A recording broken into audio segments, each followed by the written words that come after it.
Previously on Tales of Ashion, the Foo Fighters continued through your task of freeing the shanty towns of darkness. As you finished your morning meal, you heard a commotion outside the inn. Passing townsfolk entered just long enough to say that something had occurred outside the city walls. A catastrophe of some kind, and not only drawing everyone's attention, but also that of the civil guard and the local lord. Curious, you collected your items and departed, following the crowd to the edge of town.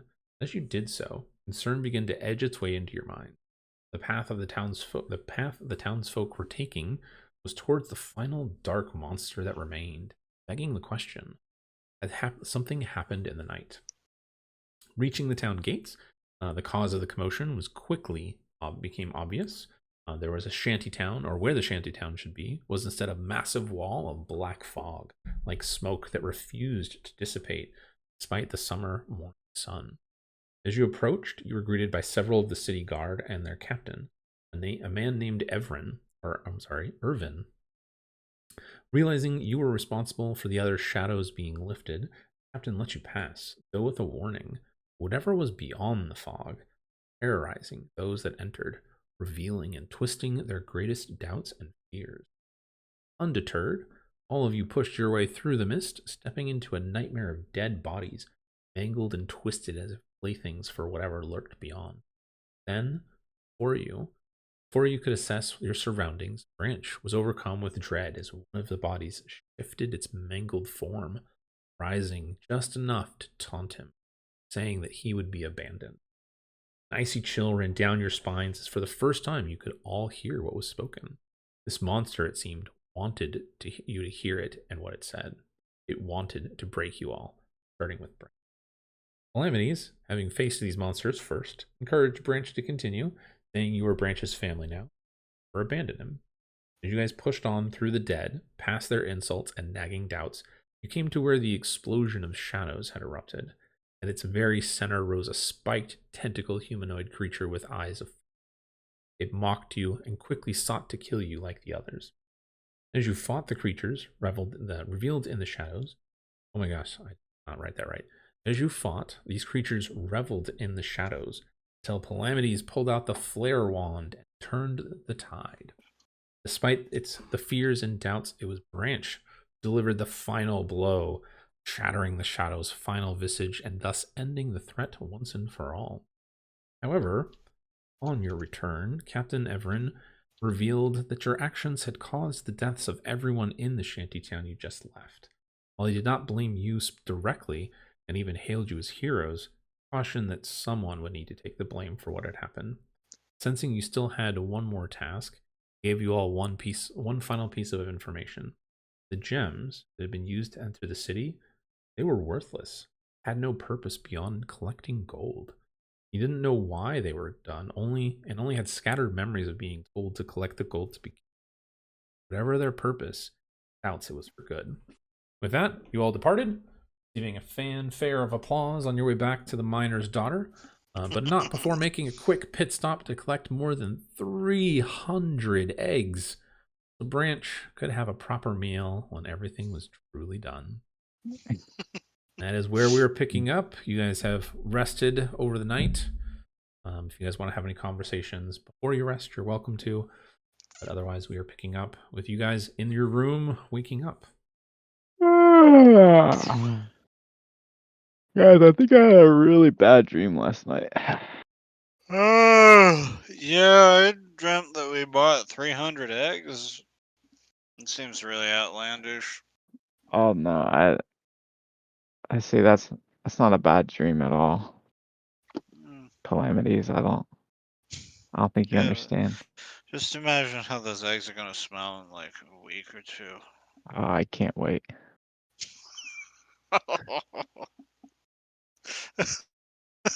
You just wait till what they smell like once I'm finished eating them. Oh God. Oh God. Branch gets gassy apparently with eggs. I think a lot of people do. There's 300 of them. Like, yeah, for that many. Oh yeah. Everyone's gonna kind of look at you and back away just ever so slightly because he is flames. Severin, you act like you can even smell. He's like, no, I'm not worried Oh! about the smell. I'm worried about the fire. Uh-huh. Like, look, I'm not going near your ass for that. No way. Quite literally. Yeah, literally.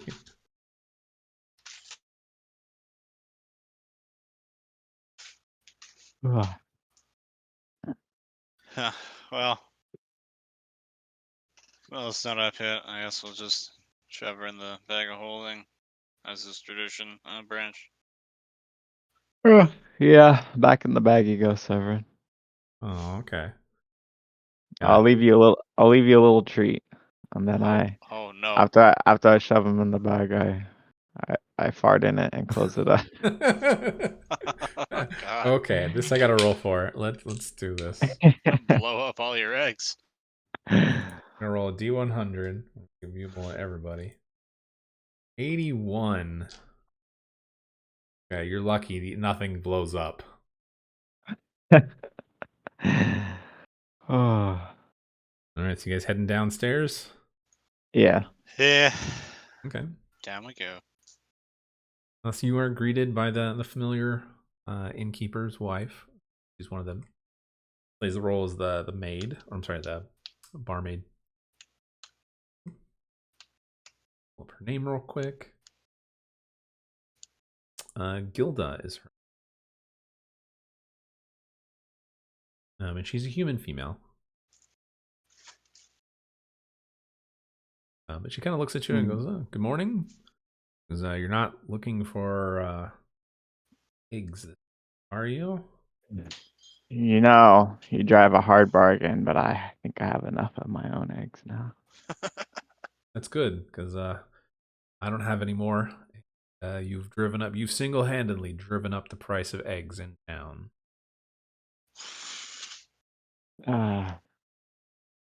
You're welcome. Kind of goes, it's not a comp. Well, now you can charge more for your eggs. Like, I don't have any eggs at the moment. He's like, we have 5 chickens. Like, we got 1 egg today. It's Well, already gone. how would you be interested in purchasing some eggs from me? Kind of narrows Jesus. her eyes at you and she goes, are you being coy here? Oh, no, not at all. You see, have become an egg salesman. All right. I'm gonna roll an insight check for her. Jesus. Um, They're just trying to be nice to Branch, and now Branch is monopolizing eggs. I mean, she rolled low, but she kind of looks at you and she's like, "Oh." Narrows her eyes, kind of tries to assess you, and she goes, "Well, if you're willing to part with some, I buy a dozen eggs at least." Oh, okay. For the small price of 50 gold each. Oh my God. Her jaw drops and she goes, "That's outrageous." She's like, "I thought you were being serious." She goes, I "Huh." was joking. The price was just a joke. You need not get your knickers in a twist. You see, I am willing to barter with you. I will lower the price of a dozen eggs to 50 silver. Okay. Double check something. It might be really low. All right, let me double check though. So I would say 50 silver, 5 gold. Still really expensive. That's actually, I'm doing the math wrong. I was thinking 50 copper. So yeah, that's still expensive. Mm. I mean, for context, 1 chicken, a live living chicken, is 2 copper pieces. A pound of salt is 5 copper. Okay. I see now. For 5 silver, this dozen of eggs could be 50 yours. copper. I mean, she'd look at you and she knows it's a little expensive, but prices are now through the roof. And she would buy them from you. Beautiful. I would hate to depart with such beautiful food items, but you drive a hard bargain. God. Like the cook will be happy. She hands over, 5 silver. He's like, he can make some bread and actual good tasting bread rather than just, water, yeast, and flour. A little salt. Anything else? She asks if you guys want to order anything.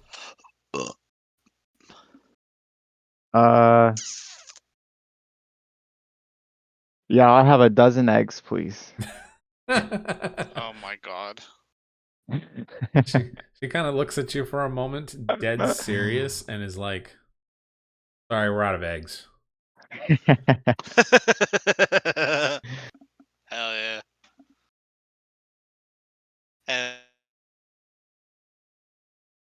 Hell yeah. Get him. Alas, it was just a joke. You can laugh now. She goes, "Uh-huh." Do we still have those big plates of bacon? She does have bacon, yes. Okay. She says that you guys are starting to eat their coffers out of bacon, but she does have a plate available. Okay. I'll just have a Sounds loaf good. of bread. Okay. That they can do. Orange. Okay, so she comes out with a fresh loaf of bread. Gives you some butter, freshly made butter, freshly churned butter, I should say, is what it'd be. She brings out a plate of bacon for you guys. She does ask, is it just the two of you? Where's the other one? Where's Camilla? Oh, most of the bacon is going to the other one. She's still asleep. Okay. And then she does bring out some porridge. She brings out a plate of like hard cheeses for you. Ooh, okay. Anything else? You guys just gonna eat breakfast all in a day? I'm just gonna eat a couple Yeah. slices of bacon and then just kind of like slide it into the bag Camilla's in. Okay. Yeah, I'm just gonna finish my loaf of bread and then ponder. Ponder what to do next. Yes. So I'm say you guys have a pretty good idea of what to do next. Yeah, that spooky mausoleum thing. Yeah. So you guys have breakfast. We'll say Camilla wakes up at this point. Is kind of sticking her head out of the bag a little bit and just working on bacon for it. Here or there. Kind of keeping her head, just her head out of the bag. Every now and then takes a hand, grabs a piece of bacon, and disappears back. Kind of that, almost like a creepy toddler sitting in a backpack, just looking at you and watching. Okay. Are you guys gonna head to the mausoleum and the graveyard? I think it's time, Branch. I suppose we Time should for a little go payback. to Luigi's mansion. Yes. Hey, you know what? You don't have a cool like vacuum to get rid of the ghosts, though. Sorry. Fantastic game. Nothing like that. It is a great game, though. Who are we gonna call? Luigi. Ghostbusters. Yeah. Luigi Busters. I guess it'd be the Foo Fighters now because we're calling the Foo Fighters. I mean, it Oh, that's fits syllabically too. Foo Fighters. It does. It works out well. All right. There's something bad in your shanty town. In the shanty town. I like it. You need to make a song for that. Definitely. All right. Well, so I'll pull up the graveyard image for you guys. See it. Where you guys were before. That is the mausoleum. One thing that is different that you all notice, I'm going to have to roll a perception check for it. So you guys arrive at the this section of the mausoleum, this section of the crypts, and the graveyard. You noticed the last time you were here, there was definitely this oppressive kind of darkness hanging over the area. People had previously mentioned they would feel just uncomfortable being in the area, and there was a flock of birds that would seem to watch them or harass them. As you guys make this trek, there is nothing like that anymore. The beautiful sunny day, early, still it's summertime, so it's early morning. It's a little warm, but nothing overly hot. But you do walk up to the mausoleum, and then you get the same 4 pillars that are there. They have the symbols, and you see the 4 symbols. So it was the Dark Weaver, the Overlord one with the wings, the Aboleth, the worm, or the worm-looking one, and then the shadowy horror figure. And then below each of them are the 4 gems. So let me describe each pillar again. So it's on each pillar there is a raven right up in the kind of in the top center. It's in a different design. So one's posed like it's in flight. The other one is posed like it's sitting on a branch. Another one is posed like it's pecking something off the ground. Kind of different poses like that. And then directly below that there is looks like it was molded or melded, or molded would be a good way. Like the stone was melted. And there's the 4 symbols. So the spider, the winged demon, the aboleth, and the shadow horror. Then below those, there are 4 gem-like objects that are there. Before they were glowing, and now those 4 gems aren't. I think we need to make those gems glow, guys. Gems glow, guys. I'm gonna reach out to one of the gems and try to take it now. Pops right out. Just gonna take them all then. Take all of them. They pop right out. Nothing happens. Can I take a look at the gems? Sure. Yeah. Go for it. Yeah. All So right. they're about the size of a quarter, roughly. In circular size, that kind of shape. Make an investigation check in this case. Oh, that was a 9. Okay. It's not super hard. You can tell that there's some kind of etching or something inside the gems. What specifically? A little hard to tell. Okay. May I try to investigate the etching? Yeah. It was a 22. Oh my god. Oh, Yes. wow. So you take it, pull up one of the gems and kind of look at it. You can see the etching that Branch is pointing to. And you tilt the gem and look it up in like the sunlight, and you can see it kind of looks like one of those, I don't know what they're called, but it's like those crystals, and you see the etchings inside of it. They look like that, and you turn it to a certain angle through the light, and it's an etching of the creatures that you defeated. They match the symbols that were there. I figure these were probably powering a barrier of some sort. Also, like a locked door when we were here last time. Yeah, so you guys know that there's a circular staircase. There's something that goes down. There's 2 like sarcophagus right there, like above. And you can tell by the way the stones are set. There's a stairway that opens up. You don't know how to open it at the moment. Interesting. Okay. Were the Is there a doorbell? gems under the right? Like, did they match the etchings above them? Yes, they do. Okay.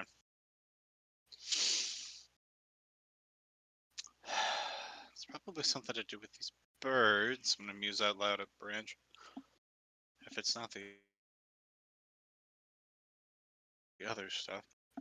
I'm not sure what mechanism those birds would interact with. So you guys could tell before that the etchings of the birds were there long before the gems and the meld. So it was part of the original crafting. Okay. Never mind. Huh.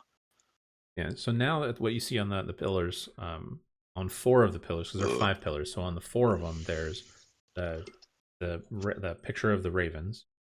or the crows, sorry. And then below 4 of them are like, it looks like somebody took a brand and melted the stone with the pictures of the monsters you killed.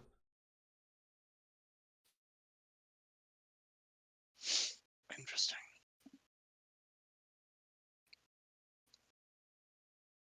Well, I guess I want to go look around that staircase that we don't know how to open. Okay, go ahead and just make an investigation check. I will do my best. Good modifier does not mean good rolls. We will see. 18 is respectable.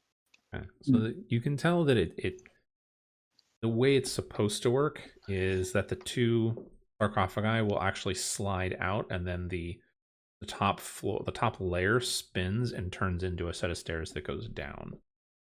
Ah. Well, There is some kind of mechanism that needs. I would say on that roll, you look around. There's no obvious lever or anything. I don't think behind a sarcophagus to pull or click or anything like that. damn. Any ideas, Branch, on where we should look to open the staircase? I'm just gonna start feeling around everything, the sarcophagi and where the staircase would open up. Okay. I would say you spend a good 5-10 minutes and nothing. You can definitely tell, like you can see the break in the stone and the obvious places where it's supposed to be. You can see the stairs have been used recently, so they definitely have opened. Branch, go ahead and roll an investigation check here. Say 21. 21. Oh, All right, I'll give it to you on damn. that. So you realize that there's probably nothing with like that's on the ground, and you have the 5 pillars, and you put your hand on the ravens or the crows, and you feel for a brief moment they seem to press in slightly. So what Uh, is the cross? uh, Okay. okay. Do I have? You, you said there's 5 of them? There are 5 ravens, and only Okay. 4 of the symbols, like when you press on it, seem to react. Okay. So think of it as like you walk in, there's Oh, an entrance, there's 2 on the right, 2 on the left, and then 1 in the center for the pillars. what is the one that doesn't react? The 1 in the center. The one that does not have What's the mold or the gem from it. what does that one Okay. look like? So that one's just a raven just standing there looking forward, straight ahead. Interesting. Interesting. Did I really not write down what these ravens looked like the first time? Damn. No, because I wrote down the monsters. Damn. I mean, I can tell you what the monsters are in the order. It's fine. Yeah. Can we So just cover the raven designs again? can we push the ravens in the order of the monsters that we slayed that correspond to the etchings? We Yeah, can you try can do that. that. Yeah. So you're the one doing that, right, Branch? Yeah. Okay, so you go through like 1, 2, 3, 4 in the order you went. When you get to 4, like the other 3 don't respond. But as soon as you go to 4, you push it in, and the mold glows. Oh. Hmm. Okay. And what's the design on the Can, fourth one? The 4th one is the shadow horror, the creature that you guys just killed last night, the day before. okay. And then can I press the middle one now? Oh, wait, you said that. Yeah. Can I press the middle one now? The middle one does not respond. There's no molding underneath it. Can I just press it in reverse order then? So you push it in Like reverse 4, 3, order, 2, 1 instead of. and you get to the first one. You put your hand on it, Calamities, and push, and the symbol glows. Oh.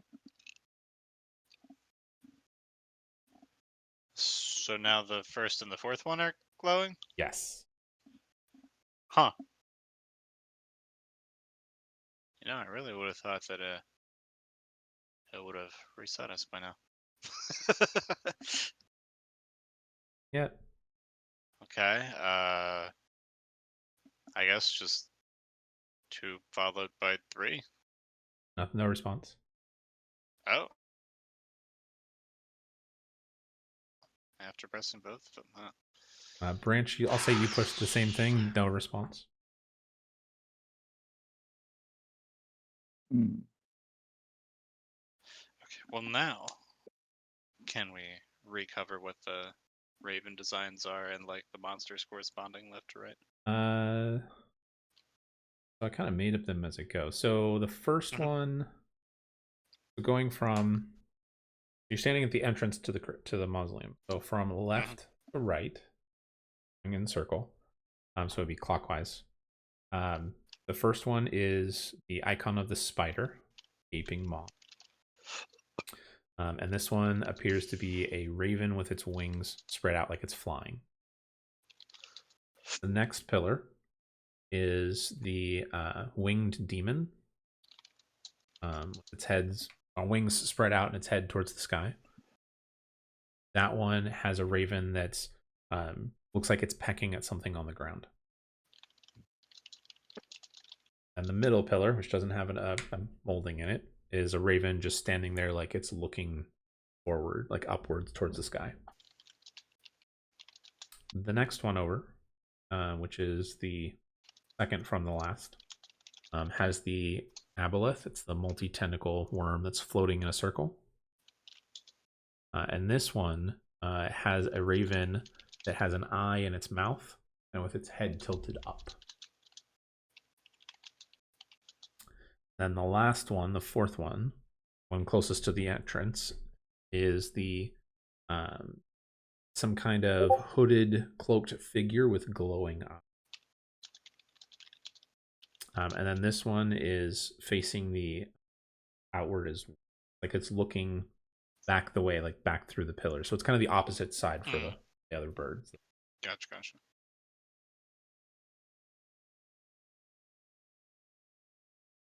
So that raven is looking away from each other, or it's just a... So the two ravens that are kind of like near the entrance, they're looking away from each other. So they're looking into the circle.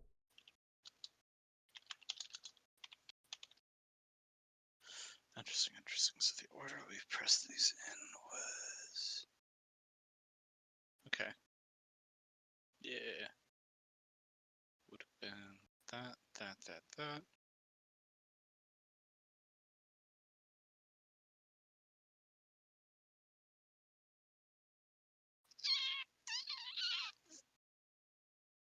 Interesting. Okay. So we've done 2 patterns. You have.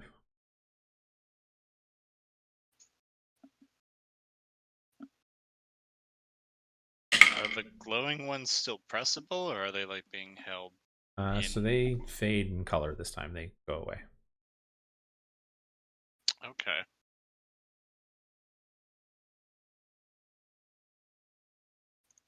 Well, I'm gonna do the like 1, 2, 3, 4, 4, 3, 2, 1 for the order that we killed them in again. Okay. So you hit number 1 with your hand and it lights up. Hit the other ones, nothing happens. Okay. So it lit up as soon as I touched the first one? Yes. As soon as you put your hand on it and pushed in, it lit up. Okay. Go ahead and make a wisdom check for me here. Kind of bummer because only you and Branch. It's kind of a limited thoughts and ideas. Yes. Oh, 4. I don't have anything on. like doesn't make sense. Let me roll a wisdom check for Camilla. Camilla. You also got a 4. Jesus. Okay, I'm back. Sorry. Not great. All right, Branch. So little recap. The symbols disfaded for color, so they're no longer glowing. Calamities went back through and went 1, 2, 3, 4. As soon as he touched one and pushed on it, it glowed, but none of the other symbols glowed. And then he went back 4, 3, 2, 1. Same thing. Only one. Number 1 is glowing.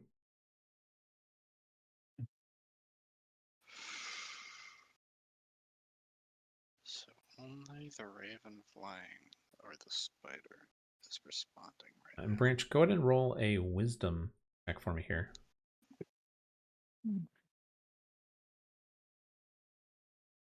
It is a 16. Okay. So you realize that Calamities is kind of trying to figure this out, and you're looking at them. The symbol Calamities punched is the monster that attacked him directly. Oh. And the one that you pushed is the one that attacked you directly. Okay. Yep, alright. That makes sense. Okay. Let's see. Uh, Uh, I'd take oh Camilla's shit. sleepy hand and press the winged demon raven And it glows. As you banging on the take her ground. sleepy hand and push it against it, there's this shift and the entire building shakes. You jump back as the two sarcophagus begin to slide apart, and then the stairs slowly start to sink downward into the ground. That makes sense. That makes Wow. sense. One of those puzzles where, once you know it. Yeah. Dang. All right, so it Well, stops. there There's we the go. rumbling stops. You hear the clung, not a clang, but like a thump as the stones hit the floor on the down below. You can see down. It goes down about 20 feet or so. It's just a spiral staircase. There appears to be a hallway or something down at the end. So Hmm. it begins. Well, I will go in first, I suppose. All right, go ahead and head on in. Down into the dark. As you head down, you do notice that the temperature begins to drop slightly. Not too surprising. You're going underground. Middle of summer. It's colder underground typically. It's kind of a nice relief. But you guys can go ahead and put yourselves on the map. As you get down to the bottom of the stairs, you see that it comes to a hallway. It seems to be well maintained, or was well maintained. The paving stones are a little uneven, but it is worked stone. Play needs to put you there in the middle of that, so I'll put you over here. Okay, yeah, I was gonna say. And you go about 20 feet. I think I put me somewhere. I put you over by the stairs. Yeah. I added Camilla for the sake of posterity. There you go, Camilla, right there.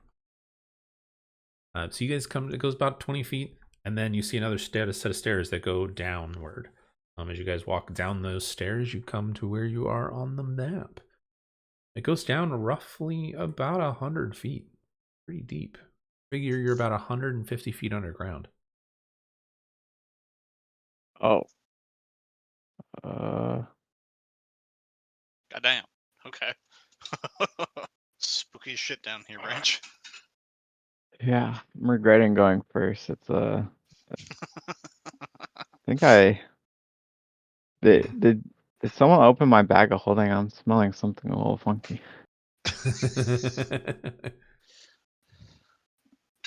Grab Severin for you too.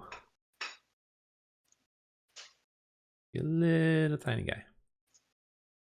Look at that small little guy. Right there. It is pitch black down here as well. It is absolutely pitch black. Oh, is it Is it magical pitch black, or is it just... Does it impede dark vision? No. Yeah. So if you have dark vision, you can see, but if you do not have dark vision, you cannot see it. Swag. Okay. We are all fine. I think Friedrich all of was us. the only one that didn't Yeah. have that. Well then, you're all in luck. You have dark Complained about it vision, every dark time vision. in character. Okay. Easy enough. Okay, let me pull up my quote-unquote dungeon info. All right. You have entered the dungeon. Don't it's worry, so you don't have to spooky eat down anything. So, what if I want to eat something? Yeah, just for some atmospheric, so you guys kind of get a feel for everything. So it is eerily quiet The sounds of your footfalls, any bumps or scrapes, or other natural sounds seem very muted, dull, as if something is making them absorbing the sound for it. There is the smell of death and decay. It's very subtle at the moment. And then, as mentioned, the stone tiles are cracked and worn from age, but they're uneven. There's an occasional like tree root that peeks up a little bit. It's kind of pushing the stones up. Otherwise, the hallway that you're walking in is filled with cobwebs. But though it does show recent traffic, so people have definitely been walking back and forth.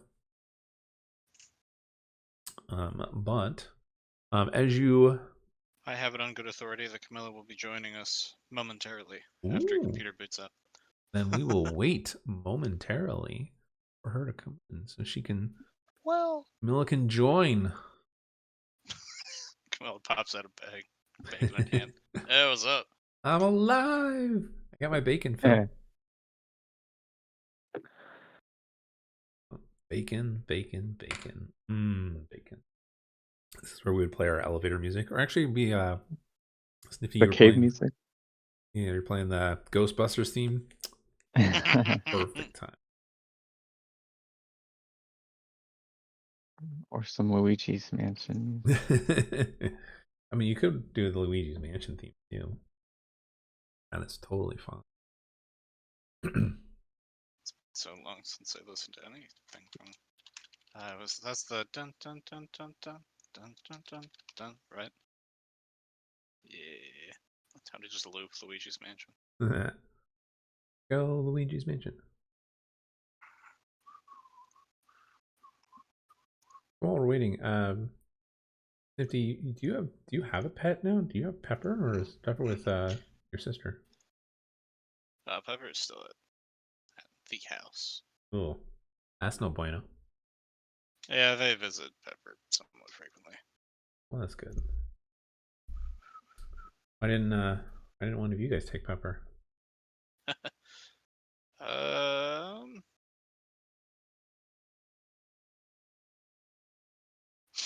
Yeah, I think it's just because Georgette couldn't, I couldn't, and then my mother would have just been leaving Pepper alone in the apartment for like 8 hours. Yeah. You missed it, Branch. I'm trying to adopt a cat.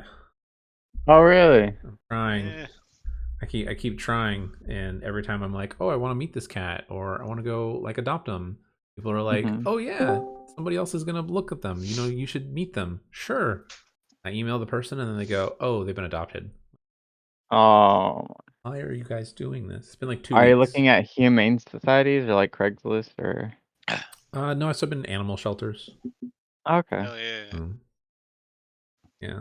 Camilla, hello. Sucks. We have a cat Welcome cafe. to Luigi's Mansion. We have a cat cafe downtown Lafayette that would be great for what you want, Fevin, because all Well, so I went those to cats are up for adoption. I went to an animal shelter on Spend time with them. Monday. I think it was Monday, and they was surprised they had no cats. Very shocked. That's wild. They had a bunch of cats that were like recovering from like essentially the flu.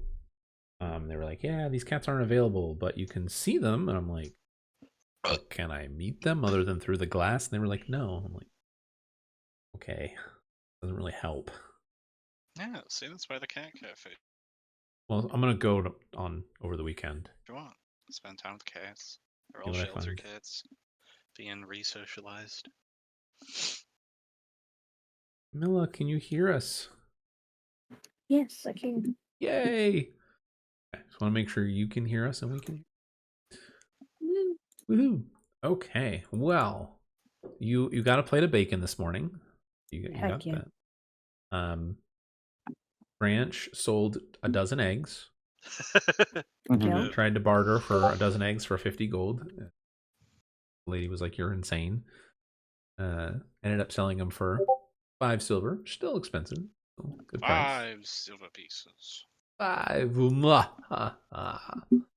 And then you guys made it to the mausoleum and just realized that to open them, you guys took the gems down.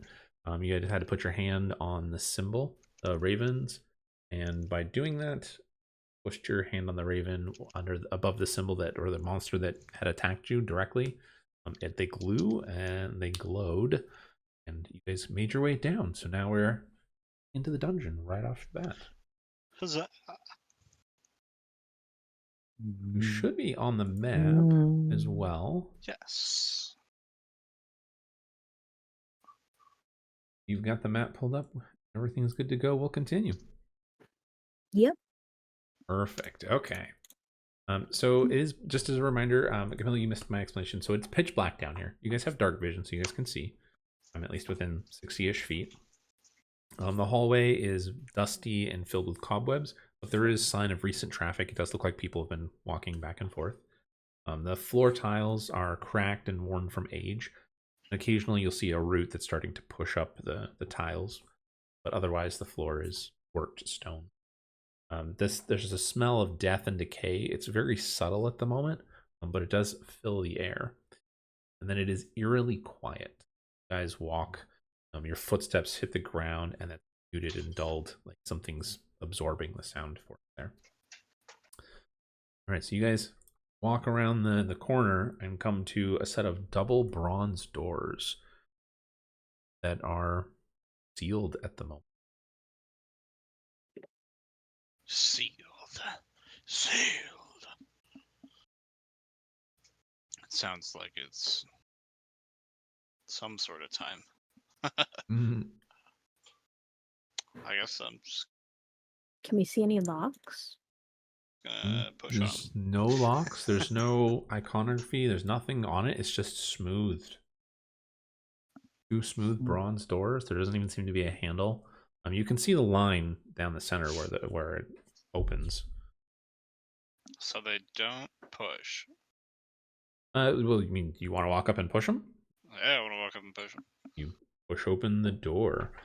Yay. So it creaks slightly, but as you push open the door, you find yourselves stepping into a kind of counterintuitive, a dark chamber. It's already dark, lit only by the fading light of 4 braziers, 2 of which sit next to the doors you walk through.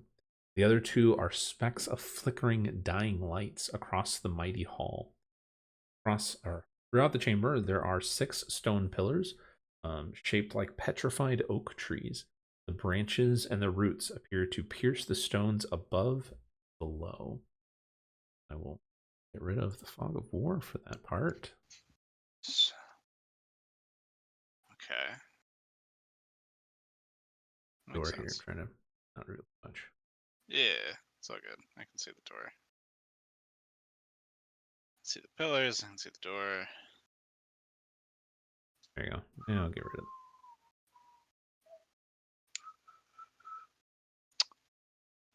Alright. Strutting my stuff over to the other door. All right, so as you strut your stuff, see, you walk past, there's some other doors. Oh. Just door to the north, door to the south. Well, okay. Okay. Okay, so as you walk, I'll say you get your character, you get roughly here, halfway. When you can make out there's a set of 10-foot tall bronze double doors that stand out. I mean, it's one's at the end of them. These doors would have once been magnificent. However, the new residents have taken to defacing and defiling these once beautiful carvings. Beneath the etches, or beneath the artwork, there are scratches and dents and mars, but you can make out the depiction of nature and a grand oak tree, mighty animals, while at the center, split by the line of the doors, is an elf or perhaps the portrait of a deity. Unfortunately, the damage to the doors makes it all but impossible to tell who or what the images are meant to describe. But as you get to that point, halfway down the door, clearly a couple of creatures step out of the braziers, making their lights go out. 2 shadow mastiffs that seem to These materialize. They do growl at you, but they don't approach. A moment later, you can see it's kind of a weird shadowy outline, but you see two shadows materialize, forming figures that kind of step to the corners of the pillars. These sons of bitches. They also just kind of watch you, but as you pause there, don't. Guys? I want to attempt to sneak in. Yeah. And like, how do I ping again? Well, if you want to sneak, And go get ahead to and roll. like Click, I think. here. Yeah, make a stealth Is that check. pinging?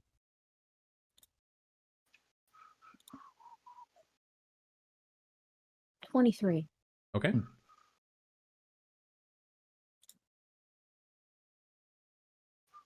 And where did you want to move? There. Behind that pillar.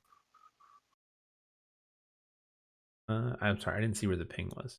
Oh, okay. Yeah, go ahead and move yourself there. You feel pretty confident in this pitch blackness that maybe nothing saw you. And I'm gonna keep an eye on calamities and draw my bow. Okay. Branch? I think I'm going to do the same Camilla? and try and Guys? sneak over to this pillar. Okay. Go ahead and roll a stealth check. Alright. Oh. Oh. That's an 11. Okay. I was like, oh, I didn't realize my stealth modifier was that high. And I rolled a 3. Maybe Calamities was just saying earlier, just because the roll is good, or the stat is good, doesn't mean the roll will be good. Oh, I can't. There we go.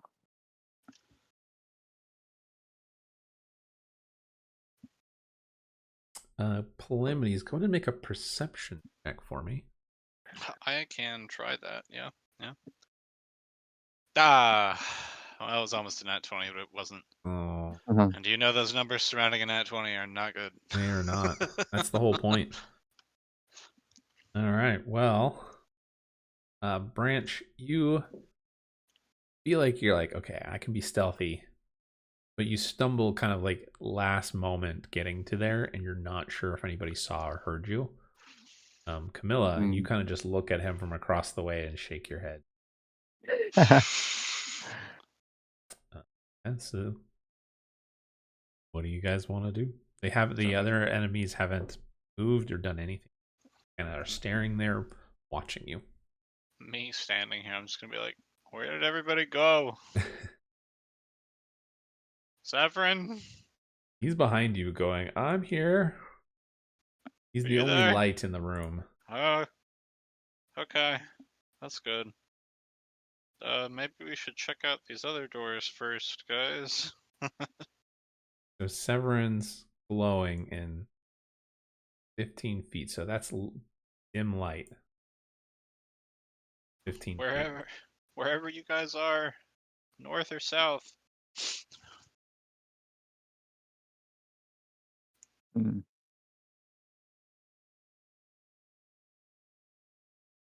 Okay. Oh, Remy just broke something. Oh no, Oh, God. Remy, no. Not of his body. Well, that's Some good. object. Classic Remy moment. It's gonna be like, all right, well, if you guys are there, I'm gonna go to the north door. Okay. I'm just gonna walk up towards the north door. He just disappeared. I'm Where gonna. are you guys? My perception check was so shit. I'm gonna get to like here, around the corner, like right into Camilla. I'm like, how high? She's like, ah, Jesus. I mean, the ground is like the pillars look like oak trees, so there's just branches that look like they're going down. You'd have to step over them. Camilla could easily hide in between the branches. Ever. Unless you want to Oh, heck roll yeah. perception to see if you can spot her. Beat that 23. Oh my god. My God, I'm gonna move through Camilla's space without seeing Camilla. That's crazy. What I thought. I guess. Ah, 22. Oh my god. For half a moment, you think you see something, and then you blink, and you're like, no, it's just the shadows. Nothing there. I'm going up to the north door. Okay. So the north door is just a wooden door with some steel, like rusted steel braces. It does have a handle on it, and it looks like it can open. All right. I'll pull that bad boy open. If these people want to follow me, they'll find out where I am. Okay, so one thing I should note, so as you walk up to it, you see that on the door, there is some carving. Like there's like somebody carved into the door with the original carving. And it's all been kind of carved over and scratched out. It is in Elvish. Do you speak Elvish? Do I? I feel like one of us does. Oh, I do. Yay. Okay. So go ahead and make an investigation. See if you can read what it said underneath. Nat 20. Net 20. So you see that this 27. one says Crypt of Heroines. And it's been scratched out, and in Elvish it's been carved with a knife or something to say Tomb of Horrors. Horrors as in Oh. I thought you said horrors. that's Same. what- I was like, I was they're gonna like, think I said mean, that, I but guess, sure. And No. I was like, oh. no. I mean, I could throw the Tomb of Horrors in here if we want, and it'll be, a whole different dungeon. Yeah, that would be an experience. Congratulations, guys! You came to kill one enemy As instead. I You're gonna go fight understand a it. lich. All right. Yep. All right. So as you push the door, you realize that like part of the door like snaps open slightly, and you see that one of the top hinges the door has been ripped off the hinge on the top, so it scrapes and slides. But beyond that door, you comes to a mausoleum, and there are 5 sarcophagi placed in recesses along the walls. There's a sense of defilement and cold betrayal that hangs in the air, drawing your eyes to each of the ruined tombs in the case, yes, tomb, before which 2 ghastly figures stand, head in their hands, with the destruction before them. Fog of War, go away! Okay. All right.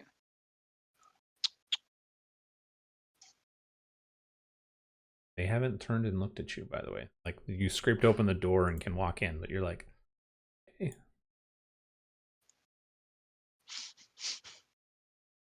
Camilla and Branch, what are you doing? Leave Calamities to his fate? No, I'm gonna keep sneaking, but keep following Calamities. Okay. I won't have you roll again. You're fine.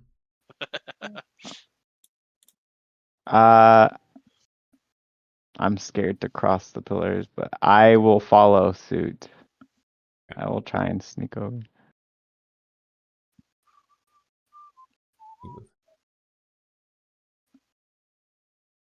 Okay, so Calamities, you push open the door and kind of step inside.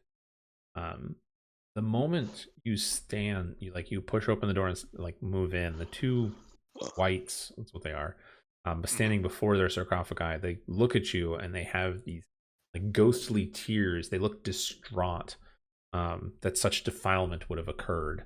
Their bodies are twisted, demented from what they assumed they were before.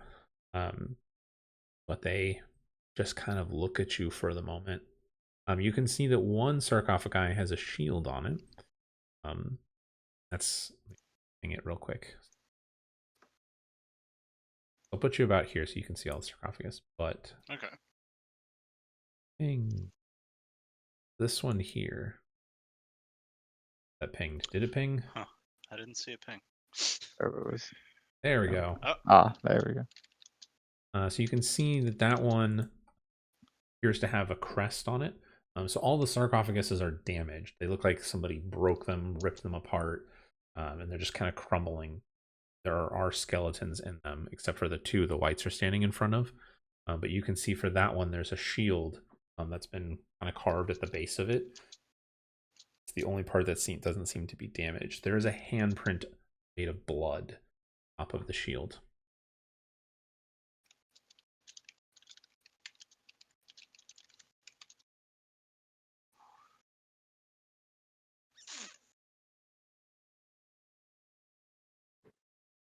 Are there any recognizable symbols on any of the rest of them? Nope. Everything else Okay. is defiled and destroyed. Hmm.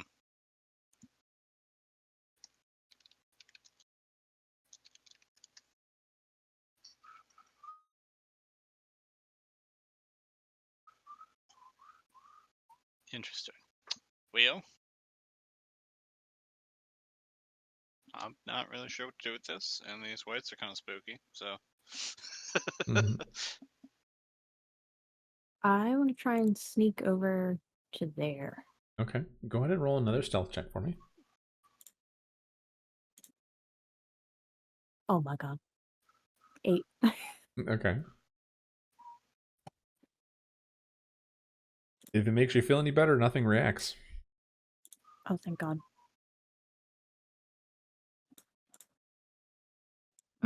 They roll a 4 to see you. Yeah. Oh, Severn just kind of moves into the doorway and is like, this place is creepy. I'm just gonna call out and be like, hello, heroines. They don't say anything. They just kind of watch you.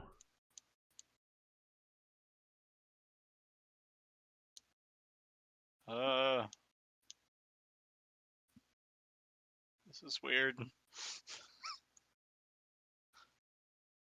Man, I don't know where everybody is.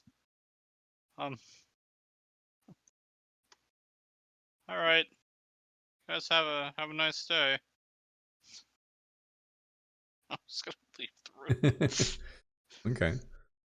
They turn, Camilla, you watch as they turn back to their sarcophagi and they just continue to put their hands in their heads and seem to be weeping. Mm.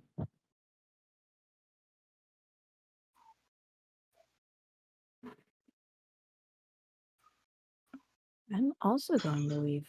Okay. And now I'm going to try and sneak across here to get to the south door.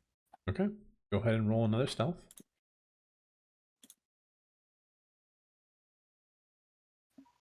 13. Okay. All right. So you get to the door and you see the same thing that Calamity saw. There's etching. There's some kind of writing that was originally there. It's in Elvish. So if you speak Elvish, you can try and see if you can read it. I do not. Okay. This is okay. So you have no idea what it says. Heck yeah. The door is sealed, though. Actually, it's not sealed. It's like closed. It's the same kind of door. It's the wooden door with the metal bracing. I am going to push on it. Okay. So it shifts. I want you to go ahead and make a strength check for me here. Uh-oh. I will give you advantage as you kind of say channel some of your first werewolfism or were-ratism. How did I roll this? Okay, a 12. Okay. It wouldn't be too hard for you here. You push on it, and after a brief moment, you feel the door snap, like it shifts, like something on the other side breaks. It breaks with a crack, and you feel your ears pop. As it pierces open, there's a icy rush of air that comes from the room, leaving a trail of cold, knee-high mists, or in this case, probably waist-high mists that wraps around you. You step into the room just through the door. You are met with silence, or there's a crack of ice that echoes throughout, followed by moments later the shattering of an icicle from the ceiling. As you kind of peer around the corner, you can see that there are 5 alcoves with undisturbed sarcophagi. At the center of at the back center of the shadow of the chamber rests a small stone table on which you can see 2 overturned pots, bronze pots. Let me clear out the fog of war for you. I didn't put it on the map, but the back could be like, it's right here, I think, where the table is. I'm assuming that crack was not super quiet. Oh, not at all. I'm going down to the toilet. And Branch, what do you want to do, by the way? I think I'm going to. Is Severin staying in that spot right there? He can if you want him to.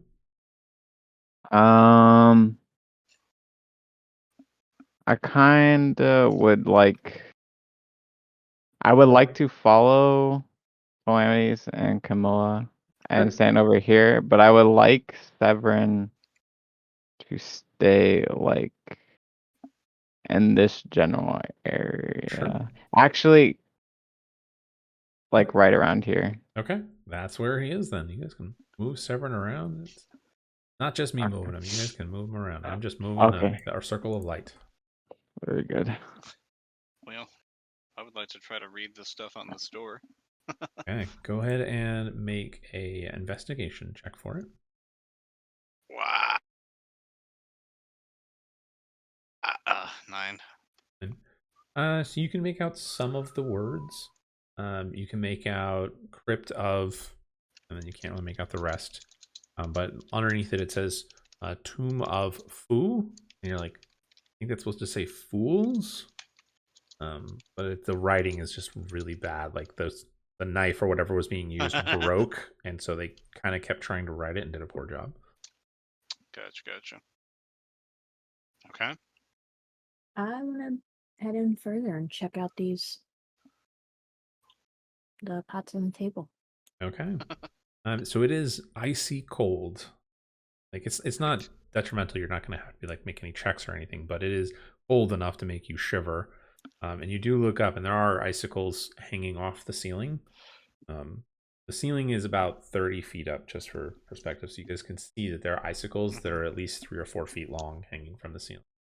There's no obvious signs of what is causing the temperature, but the table itself is made of stone, and there is no ice on it. Top of the table, you have the 2 pots. So there's 2 pots. I said they were upside down, but they're face up, but there's lids on top of them. In front of each of the pots, there is some kind of writing. It's in Elvish. I'm going to walk forward, realize I can't read that, and then whisper for Calamities. What does Jesus it Christ! say? Oh God, Camilla, Jesus, where'd you come from? Out of nowhere. Okay, well, I guess it's my job, so I will try to read the writing. Okay. I'm just going to put this here. There is not an animated table. It is just there for so you guys know where it is. So no. Fair enough.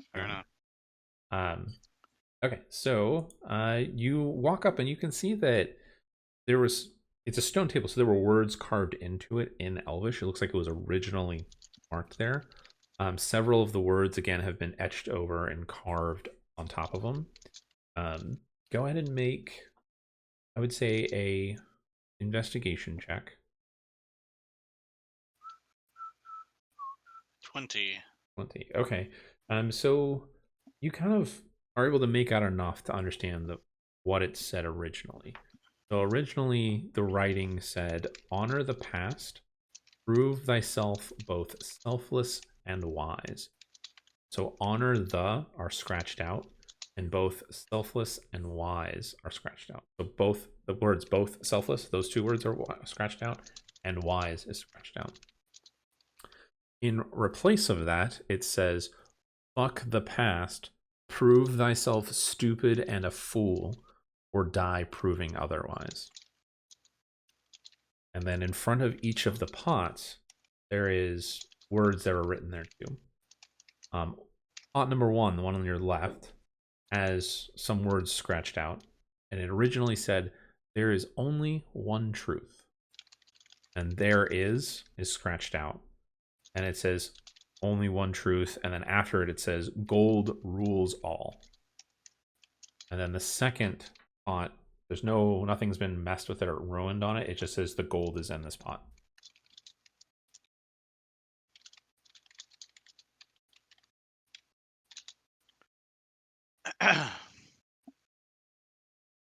Okay, I'm going to open the pot that doesn't have the gold. So the only one truth, gold Yeah, rules all. only one truth pot. There's nothing in it. That makes sense. So there's 3 pots total, right? There's 2. Oh. So the one on the left says only one truth, gold rules all, what the person erased. And then the pot on the right says the gold is in this pot. And then I'm going to relay to the both of you the thing about honor the past, prove thyself both selfless and wise, and then the rewriting. So all of you guys can go in and make an intelligence check to try and remember something about this. Tagging at your brains. 4. Yeah. Oh, 19. Yo, Okay. 9. Well, Branch just got Branch, so many eggs. you remember this. You walk up and Calamities reads off there.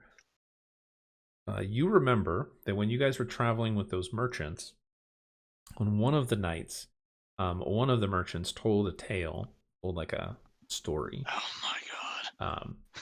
So it's a different story than the 2 I read to you guys before. So this story, it tells of an elf. When Millennium passed, there was an elf that sought to learn the ultimate truth of life in the world. This elf traveled the lands seeking the wisdom and knowledge of the sages, yet none could provide him with the truth that was undeniable. For magic and the will of the divine could alter the very fabric of reality. For centuries, they searched from the highest mountains to the deepest depths, scouring cultures around the world, each with their own answer to the question. Yet none of these satisfied the elf. Determined, they left their world in search of other planes, finding creatures and beings that defied expectation and description. After an eon of searching, the elf returned home, finding that his home and world were unfamiliar to him. It was then that they realized that the folly of their efforts, for there was only one truth: the universe is infinite. Then the merchants, he remembered how they had mentioned that the elf had created a school of learning, a place to try and unravel the mysteries of the universe. The entry tuition was 10 gold. Hmm. I'm going to put 10 gold into the pot that says gold is here. Did you put the lid back on too? Nothing happens when you put the gold in just by itself. Yeah, I'll put the lid back on. The table and the runes on it that make the elvish language begin to glow, a sickly green color. Beyond the table, Merdion spawns and appears, and they're in combat. That was the wrong pot, Branch. That's the wrong pot. That was the pot the money comes from. All right, everyone, go ahead and roll initiative.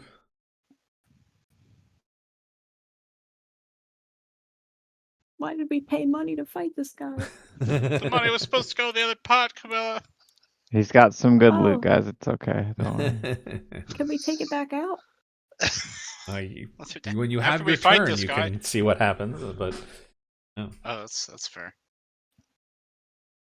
All right. Well, it looks like Branch is first with Camilla on deck. So, Branch, you're up. This monster spawns in from the ether as it's summoned by the table's ritual. On the other side of the table, looking at you. I'm going to I'm gonna jump over the table and attack him. Okay, go for it.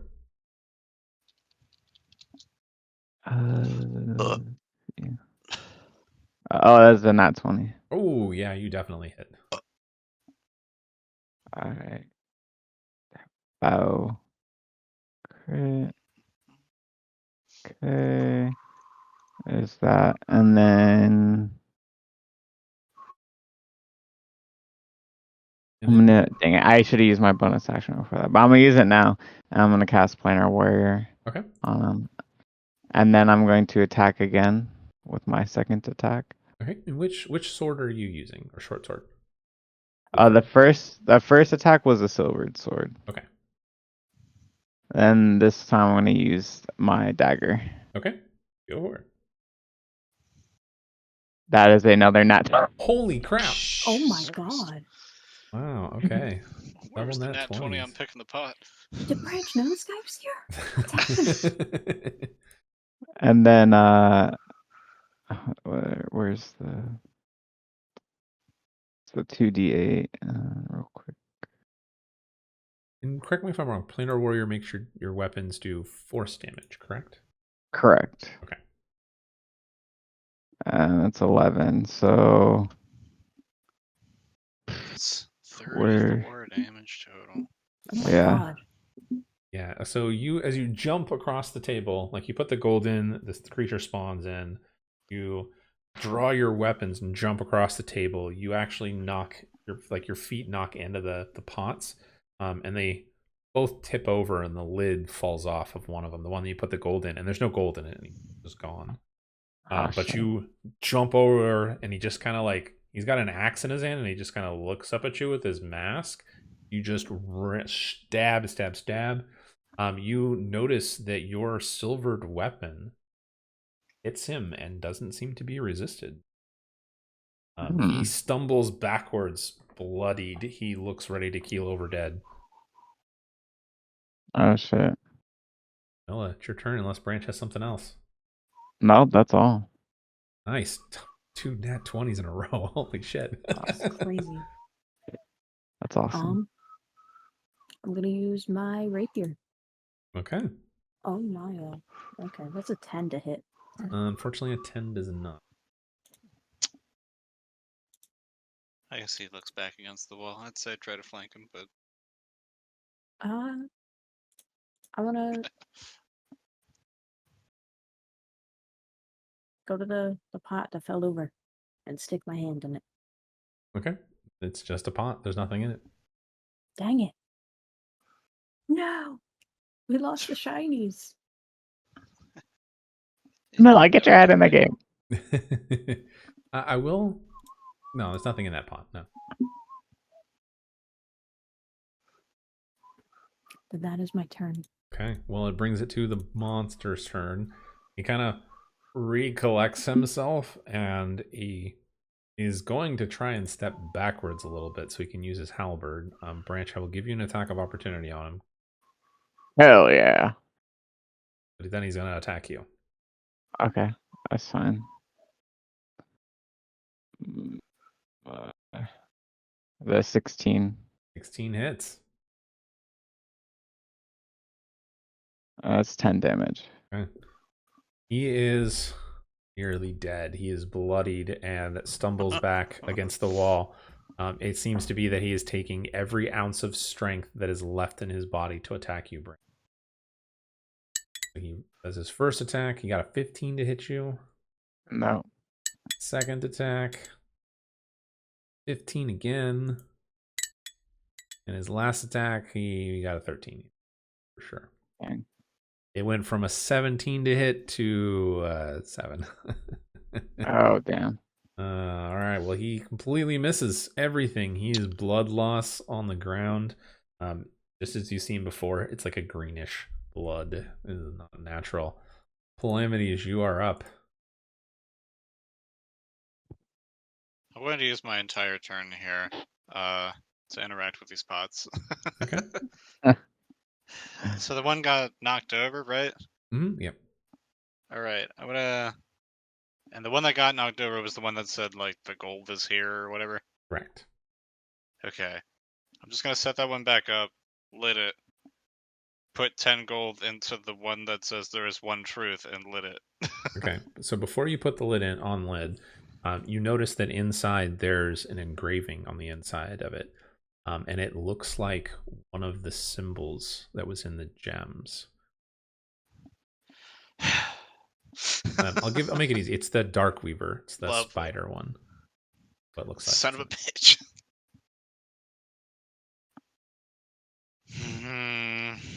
Okay. That's in the gold pot, right? Yeah, it's in the pot for there's only one truth. Oh, okay. Only one truth pot. Spider engraving. Lovely. Fantastic, even.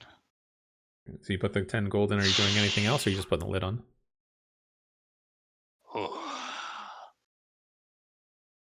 Guys, I'm putting the lid on. Heat of combat. I'm not thinking about it too deep. Okay.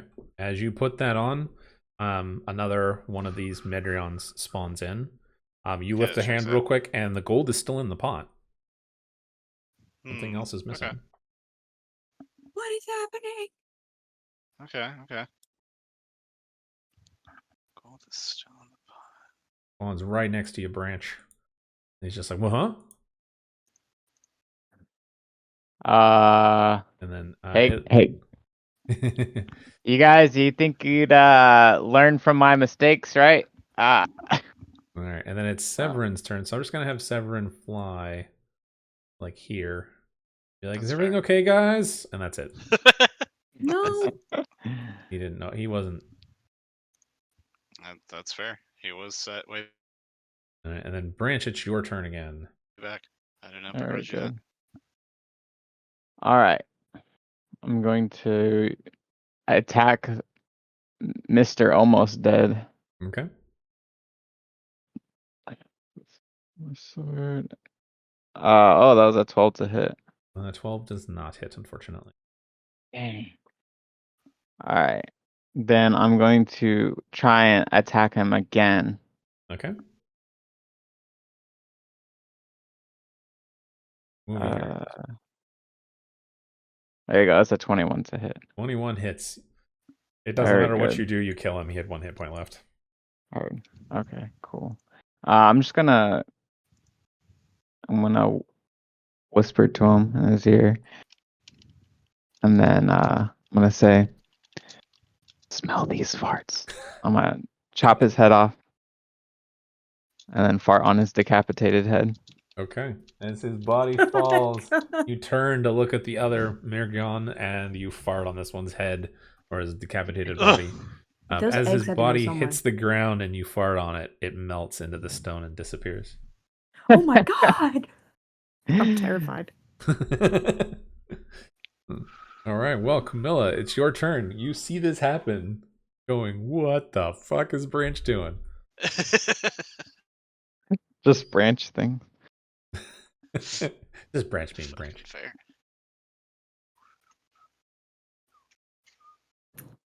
I'm gonna help with the new one that spawned in. Fair. And go to there. If you wanted, you could be here. You'd get advantage. Flank. Yeah, you get flanking. Use the flanking. And I will flank. Yes, please. All right. Advantage then.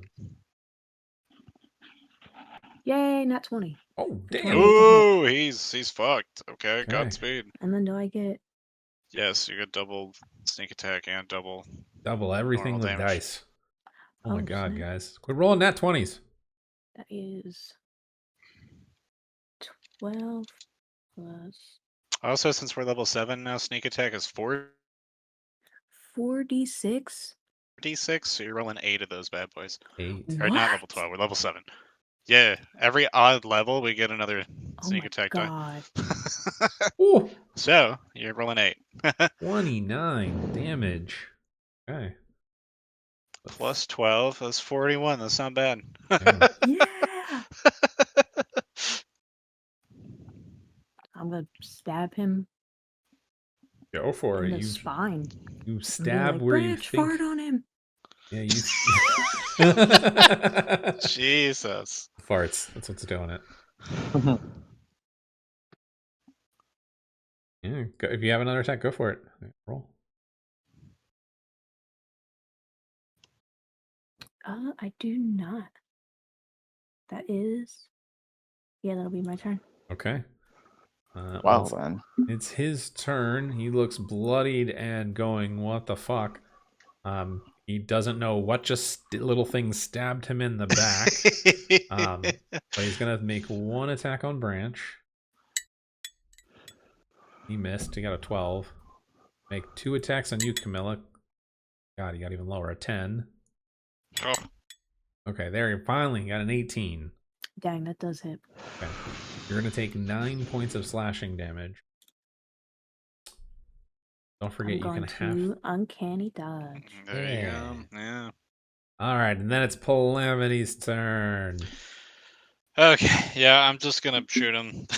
Okay. My longbow. I'm just gonna steady aim and shoot him with my longbow before I fuck with these pots anymore. Blah, blah, blah. 23 definitely hits. Holy fuck. Is the 12 enough? Oh god, yes. He only had 4 hit points left. He is very dead. You shoot him in the head. Okay, cool. And Because, all right. Dead. After you kill him, his body like hits against the wall. He drops his halberd, and then same thing as before. He just kind of fades away into mist, being resummoned to the hells from where he came. You guys were out of combat. Okay. With that out of the way, I'm going to open both pots and specifically set the lids like off to the side for now. Okay. I think That seems to be the trigger. I think we needed. I think Camilla needs to put 10 gold now. Well, the I'm gold gonna- Calamity's put in there hasn't gone away. I'm gonna investigate the other pot where it had gold in it, right? And now it doesn't. Yeah, so Branch put 10 gold in the pot that was in the front of the one that said the gold is in this pot, and then put the lid on. When he knocked over the pot was empty. You put 10 gold in the one that says there is only one truth. Put the lid on, and it summoned another thing, but none of the gold disappeared. Okay. And the pot that you put the gold in, there's an engraving inside of the dark So weave of the it's shadow. partially the probably fighter. truer, but yeah, I'm gonna. God, I hate that fucking spider thing. Okay. But as a reminder, when you look in, you feel it. The etching that's in there seems to match the etching that is inside the gem. I'm gonna put the gem in there. Okay. Are you leaving Any- the 10 gold as well? Yeah. Any visible reaction Nothing at the moment. Are you putting the lid on? or anything? Not yet. I'm gonna look at the pot that said the gold is in here. Is there anything like etched on the inside of that one or anything? There is not. Okay. I'm just gonna look at the other two and be like, all right. I think this is worth a shot.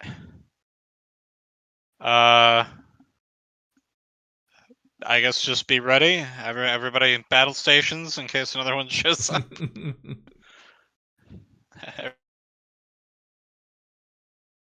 Everybody good? As Yeah, good as that I'll way. be, I think. Yep. Okay. I'm letting it. Okay. You put the lid on, the pots glow for a brief moment, and that's it. Goes away. Yes. Ooh.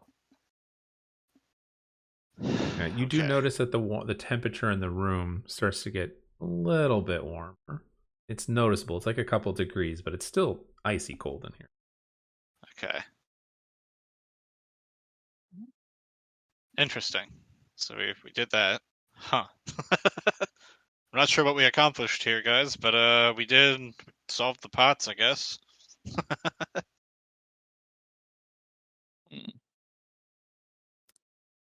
Are the pots are still there? Yeah. Yeah, they're there. Can we open them back up? Yeah, you open up the one that said the gold is in this pot and it's empty. You open the one that says there's one universal truth. It is empty as well. And the carving of the spider is gone. Yeah. Can I inspect the one where the carving used to be? I don't know if you guys want to try putting in your own 10 gold here. You can certainly look at it. It's just a. It's just like, empty. There's just just empty. nothing. Yeah. Okay. All right. Well then, I think we can move on from here. Yeah, I mean, unless anyone else wants to pay their tribute, but I think we're all right. I No. paid enough tribute, I think. You have like 1,000 gold. It's And true. it could be more. Not Hey, enough shinies. they may have 1,000 gold. I have less than that. Okay. Yes, you seem to have solved the riddle of the room. Very good. What it got for us, we'll find out one day. All right. Branch wants to move out of the room now. Yeah. He's gonna move towards Severin. Time to leave. Go for it.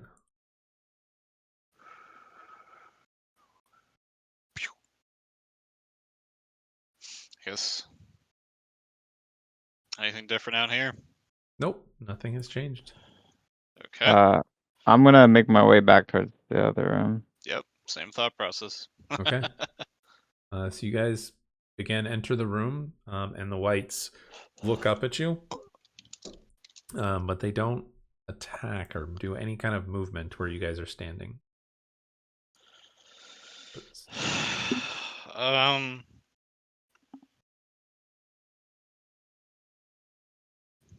guess if I walk up closer, do they? Like, say I went here. Any reaction? They do shift, like they're uncomfortable being that close. I feel like we have to get to that sarcophagus on the top right with the symbol on it. The symbol's on ping. Ping on game ping. There it is. That one. Yep, that one. I don't know if they're gonna let us any closer. So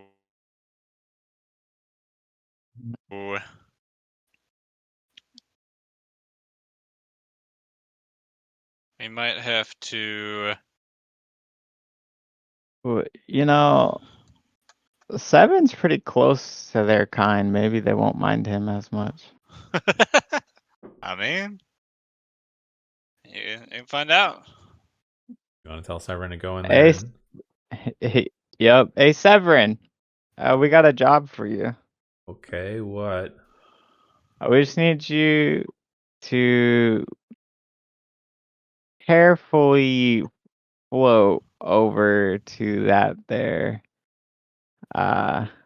sarcophagus, coffin, whatever. Just to see what happens, all right? He looks at you and is like, "So you're using me as bait?" No. See, look, you see those not very alive looking things? We just think, I just think they're pretty similar to what you kind of are, like not alive. So maybe they won't mind you as much as they mind us being around. I mean, maybe they mind assholes. Kind of glares at you. Oh. Then it's best you shouldn't go either then. And he goes,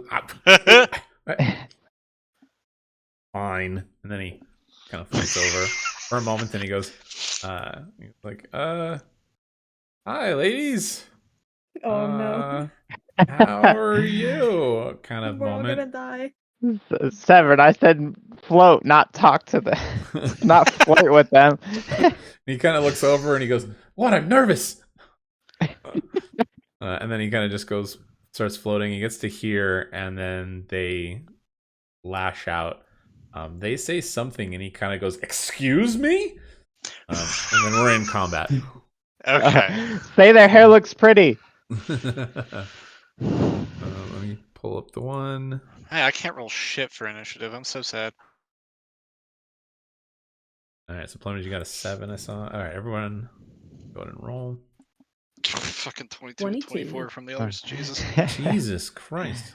Okay. Well, Branch, you are first. I am going to use my bonus action real quick if I can find. Yeah, there we go. I'm going to cast Hunter's Mark. Wait a minute. No, I'm not going to do that. I'm going to cast Planar Warrior Okay. on the white straight ahead of me. Okay. So B. Got it. Yes. Oh, okay. There you go. And then I'm going to take aim with my longbow and shoot it. Okay. Go for it. There's a 27 to hit. Oh my God. Yes, it hits. Okay. Jesus. I need to start giving these guys more D. Alright, that's 10 to hit. Okay. Plus 2, so 12 damage total. Okay. And then I'm gonna shoot again. Go for it. This time it is a dirty 20. Hits. 9 damage this Oof. time. God, you just did what, like 24 points of damage or something like that? 25? Or 21? 21, yeah. Okay, yeah, you just shoot right into it, left and right. It just shoulders kind of flick back as it takes the damage. Anything else? No, that's about it. All right, well, it is now Severin's turn, who is going to be like, he's going to throw out his hand and the staff will appear. But he's going to cast his eye beams at the white in front of him. The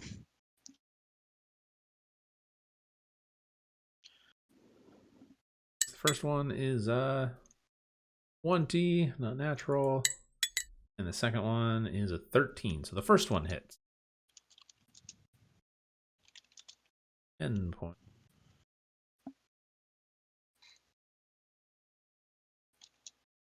Lightly catches on fire. You do notice that the two whites are definitely... That's Severin's turn, which brings it to Camilla. Okie dokie. I want to move. Gonna sidle up. Would I be flanking if I'm here? Well, so where were you before? Because you only have, I think, I was in the. 30? Oh, whoops. I was in. The doorway. Yeah. I'll say here. So, okay. Oh, so never mind. I will. The 30 would button. put you about here. I'd say here would be as far as you could get if you wanted. You do have your bonus action dash. You. As Yeah, all of I us would- rogues do. I will dash over. All right. So that would not give you anywhere you would stand next to the white would not give you like advantage necessarily, because Severin is more than 5 feet away. I mean, you could definitely run up and stab them.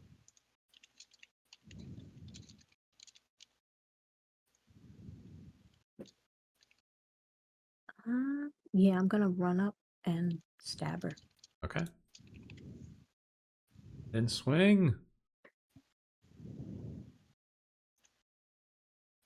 Oh man, that is a 12 to hit.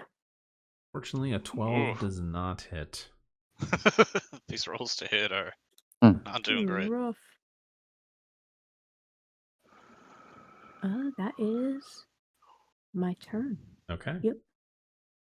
That's your turn. Brings it to some skeletons that appear. Kind of wake up Jesus. there. Yeah, graves.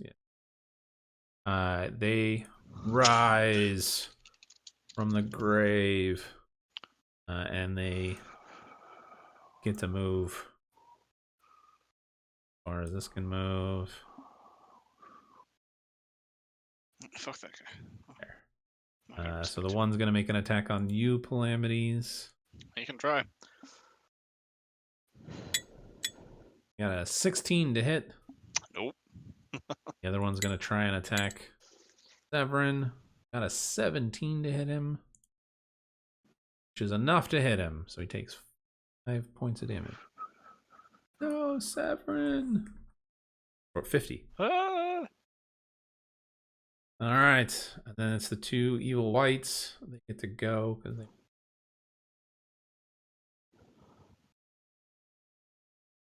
The 1 white is going to turn and attack Camilla first. She attacks with her longsword. Oh. A 20, not natural to hit you. Oh Damn. man, yeah. Impressive. Second one was a 15 to hit for 2 attacks. I think the 15 hit. It does not. Okay, so you take 6 points of damage. I will react and uncanny dodge. One will Branch. Gonna try and make 2 attacks on you, Branch. Oh no. First attack was a nat 1. Uh-oh. Let's see, did they rolled another nat 1. Oh, shit. Self-injury. Self-injury it is. Boom. Takes 6 points of damage as she stabs herself in the leg with her own sword. Cuts her arm or leg Fumble. open. Like she's never held the sword before. Yeah, what a scrub. All right, Calamities, you're up. You just, yeah, you got a skeleton in front of you. Bonus action. Disengage. Fuck Okay. that guy. Gotta be on the right. There we go. It was the one above it if you were going to the sarcophagus.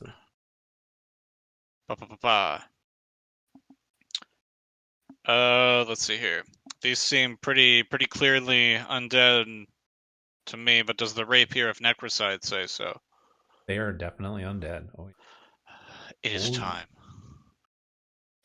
All right. I'm flanking White A with Camilla now, right? you are, yes. Swag. All right. That is Oh shit, a nat 20. a natural 20. Oh. Just wait while I add up this damage, fellas. All right. That's 16. I'm going to use my Piercer reroll. Okay, doesn't matter. That's 16. We add this 2 because of Piercer. That's 22. We're adding 2d6 from the Rapier of Necrocide. That's 26. And then we're rolling 8 more of those for a sneak attack. Holy crap. Oh no. Is it ever going to finish rolling this? That is 50 damage. Holy fuck. Oh! Yeah, you definitely walk up behind it and are like, yo, fuck you. And you just stab it with your rapier. As you do, the rapier like glows green for a moment, and the insides of the white's body explodes outward and just burns away to ash in front of you. They're very, very dead gone. Let's go. Yeah, Severin kind of looks at you and looks at the blade and is like, you could see him like his like coal like eyes are looking at it like, don't touch me with that thing. Okay, and then I'm just gonna use like the last 5 feet of movement and just poop 1 square over. Okay. Go ahead and make a quick perception check for me here. Why, yes, I sure will. That is a 20. Okay. Dirty. As you are taking that 5-foot step, you kind of glance down at where the crest is, and inside the crest, you can see that in the center of it, there's an outline for a gem. Okay. Yeah, okay. That makes sense. Anything I doubt else? I could say anything this turn, but if I can call it out, I will, but... Unfortunately, no, you won't be able to call it out. Then you Yes. passingly glance at and look. Hook dook. All right, well, then it is Branch's turn. Works for me. Branch, I'll put you there because you got to be in a square. Gotcha. Yeah, you can't put me in a square. You know what? I'll put you on a square and you'll puts like it. Branch into It's a square. 5-foot square, okay? It's a big square. To me, this is just a very sharp circle. Okay, fine. Be that way. The circle with only 4 edges instead of infinite.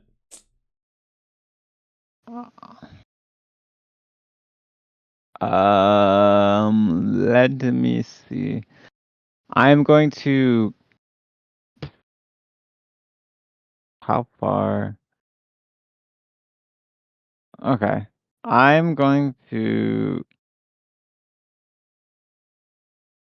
just make a regular attack Okay. on the white in front of me. Oh, that's cool. So then that one. Okay. Roll a d20. Roll a 5 or less. Oh, it's 15. Okay. You're fine. So you go to stab at it, and your rapier catches on the chip of like the stone pillar and chips off of it, and you lose the rest of your attacks. Nothing else happens. You're fine. All right. Well, that'll bring it to Severin's turn. Wait, I have multiple attacks. Well, so when you get a nat 1 on your first attack, you lose all your attacks. No. What about my bonus action? Don't lose your bonus action, so you have a bonus action, yeah. Alright, my bonus action is 2-weapon fighting. Uh-huh, okay. Make your attack with your offhand then. Alright. Oh my gosh. Just as a 12 to hit. A 12 does not hit, unfortunately. All right. Alright, you know what? This is because you put me in a box. Sorry, you are a cat. You're supposed to like boxes. Not this cat. Not this cat. It's because you're missing a tail. That's like. All right. Well then, Severin kind of looks at you, Calamities, and is like, "What the fuck was that?" So he will cast. He's just gonna use his eye things on the skeleton in front of him. Because why not?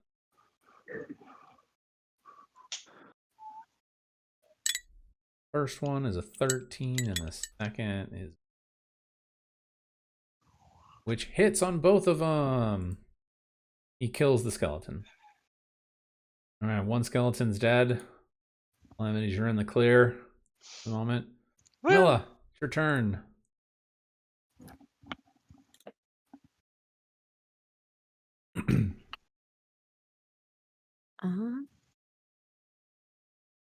Gonna whirl around and go to Skeleton Sea. Bring it. Please hit. 26 to hit. Oof. Yes, 26 hits. Heck yeah. Doesn't have that many. Oh my gosh. For 11 damage. Okay. 11 is not quite enough to kill it. Close. What kind of weapon are you using? It's a rapier? Yep, rapier +1, so it's a magical weapon. Okay, cool. Well, so they take vulnerability to bludgeoning damage. So just want to double check. Dang it. I hit him in the head with the butt of my rapier. Damn it, die already. All right, well, it's unless you got something else. Nope, that is my turn. All right, well, Skeleton C is going to turn and look at you. He's going to try and attack you. Rolled an 18 to hit. Oh, that does hit. Okay, you take 5 points of piercing damage as he stabs at you with a rusty short sword. I'm going to react to that and have it. Okay, and then the white will attack Branch. Gonna try and do a melee attack for its first one. Got a nat 20. You're gonna take 12 points of slashing damage, Branch. Ow! A little painful. And then while she's got you stabbed, she's gonna reach out with her hand, and you see her hand start to glow. And she's gonna try and grab you. Let's not do that. Got a 12. That, I'm assuming she missed. She couldn't do anything else. Yeah. All right, and then the last skeleton gonna make the mad dash to Calamities. Try and make an attack.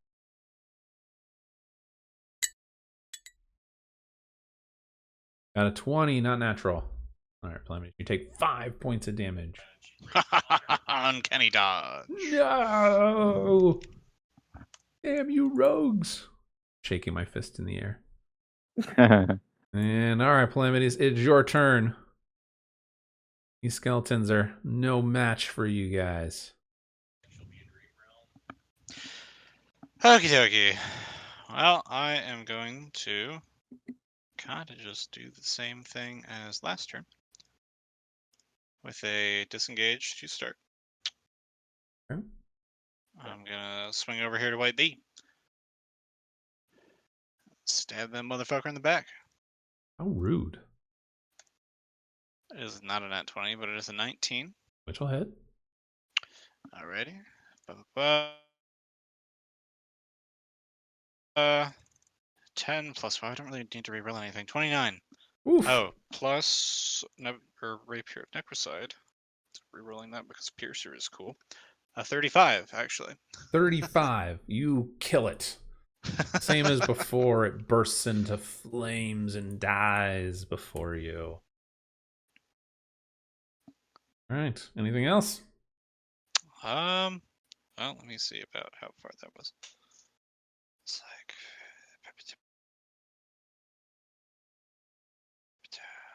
that's like 10 to get to here, and another 10 to get to here. Does this take me anywhere that matters?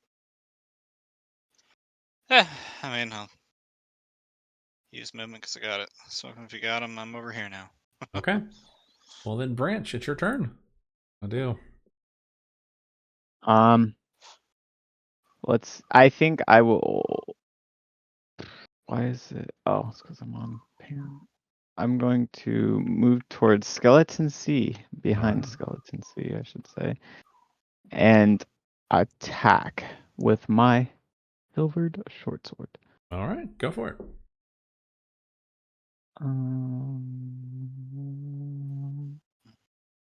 Boom. Oh, that is a nat 1. Oh my gosh, again? Okay. Yeah. Roll a d20. No, Branch. You're flanking. Don't do Yeah. Oh, this. you're right. You have Oh. advantage. Roll again. Oh, right. Oh my gosh, I swear. Okay, a 19 Oh, to thank hit. God. Okay. It's I two. was It about to was two say. ones together. It's because you got all those nat 20s in a row. That's what it is. Yeah, It's that's right. balancing My out. karma. Yep. 19 hits. All right, very good. It has 2 hit points left. Oh, well, I took away 9. No, you definitely kill it. Very good. Rumbles to pieces in front of you. Dead. And then, ooh. I still have some movement left over, right? Yeah. Your movement's like what? 60 feet? 60. Yeah. Yeah. You have plenty Okay. of movement. I mean, you've I moved was 20 feet. You got another 40. Okay. Perfect. I will move over to Skeleton A. Okay. I will use my bone. Okay. No, I will just use my second attack. Okay. And with oh my gosh. Oh, sorry. Wait, This am I one. I'm not flanking You're on this not one? flanking this time. No. Okay. Nat 1. Oh my gosh. Alright, let's see. And that is a 4. Okay. Roll a d4 for me. Severin is 1 and 2. You are 3 and 4. Gosh. Sorry, Severin. You stabbed Severin. This is payback. Okay, roll some damage. Alright. Oh, 7 damage. See, like I rolled minimum damage for 7. Don't even worry about it. Lucky him.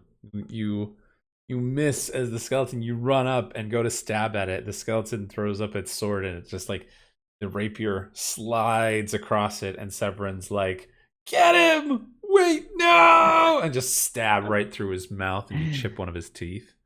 And it just comes popping off, and he shakes his head, glaring at you. Just making sure you're still there, Severin. Alright. I'm gonna use my bonus action now for my 2-weapon fighting. Okay.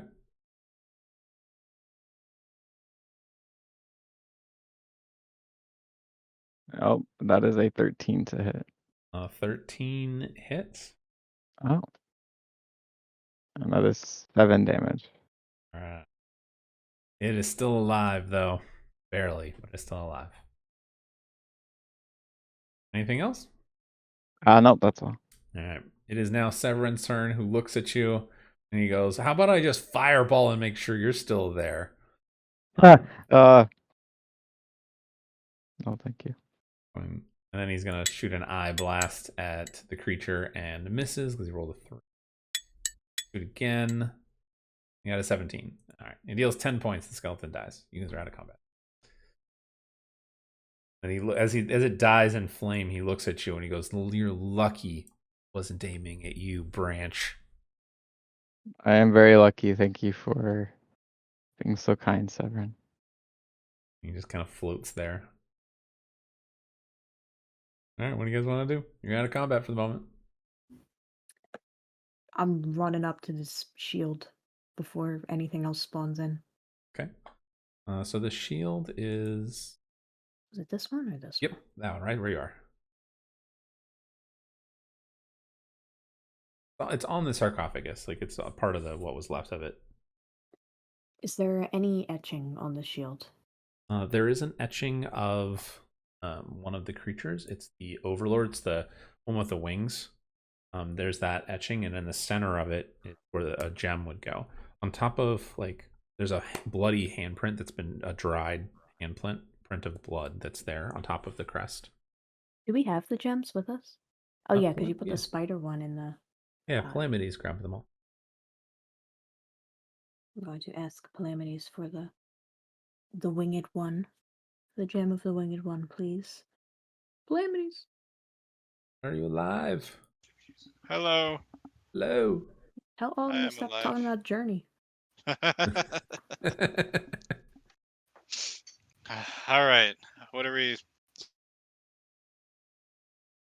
Camilla Sorry, asked it's for very the gem with distracting. the winged one on it. Yeah, there you go. Wing gem.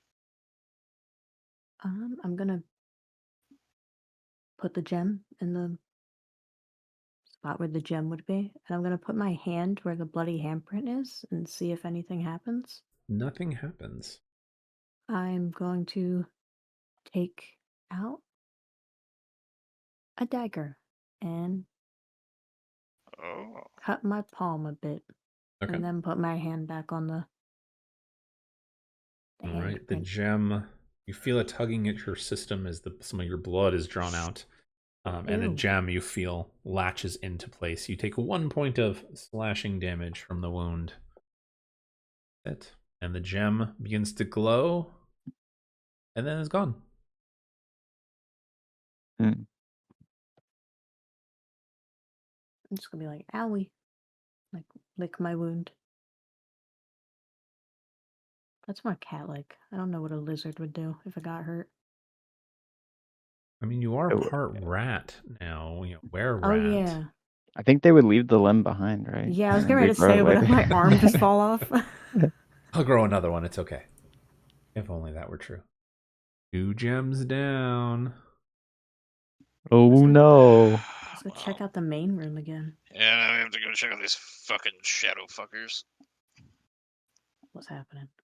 I'm still gonna be hiding behind this pillar. Okay. If you're going to hide, go ahead and make a stealth check. Well, that's an 8. Calamities, you could see me this time. I can see you. What? Okay. I guess are they still just sitting there? They are. They seem to be protecting the door. Did you guys start to Okay. inch a little bit closer? They growl, like the dogs growl. Good and for they the kinda- dogs. I'm pulling out my longbow. Okay. I'm just gonna slowly take careful aim at I guess Shadow Mastiff B, Okay. and then I'm gonna call out to everybody else since they haven't reacted to me talking thus far, Haven't, no. and be like, hey, guys, you want to pull out your bows or anything? We can all take a shot. Let's start this off. Sure. I mean, Severin, you want to ready some fire eyes or whatever to get us? I can count us down. He's like, can I just fireball them and we put Branch in there? Well, you could just fireball them, although I don't think we're putting Branch in there. Oh, that's no fun. You guys want him to fireball? He will. It's up to you. But if you want to fireball them, Severin, I won't stop you. Honestly, probably be pretty helpful. Everybody else okay with that? Yeah. Okay. I'm That's gonna back up to here. 20-foot radius. Yes. Oh, Yes, it is. there you go. He's just like, boom, right there. Shoots everything. Fireball. All right, so let me roll. Everyone can go ahead and roll initiative as well. Roll some damage for Severin here. Finally, a roll above a 10. 8d8. 52. Holy Holy Whoa. shit! Oh my god! Oh, Jesus. He rolled a 6, a 7, a 7, a 6, an 8, That's insane. 7, Oh a my 7, and a 4. gosh. Yeah, I was like, that's not Wow. 52. that far off of a max roll for how many dice that is. So let's make sure. God damn, that's like 80% of max. Good job, Severin. He killed everything. Nothing has Fuck that yeah. many hit points. Wow. So you guys are not in combat. Yeah, let's Okay. go. Well, I'm just gonna look at Severin and be like, nice. Yeah, he's just kind of smirks and, well, you think it's a smirk, but you can feel his The skeleton smirk, the skull. yeah. You can definitely see that kind of in his eyes, the Smirk. Cole-like eyes of like, It's yeah, the I did vibe. that. Okay, yeah, you guys are out of combat. The braziers, when the mastiffs die, the braziers wink out, and then the two braziers behind you also wink out as the shadows die. Here. So now you guys are in pitch black, except for Severin's glowing head. Okay. well, Guess I'm just gonna advance to the door. go. Okay.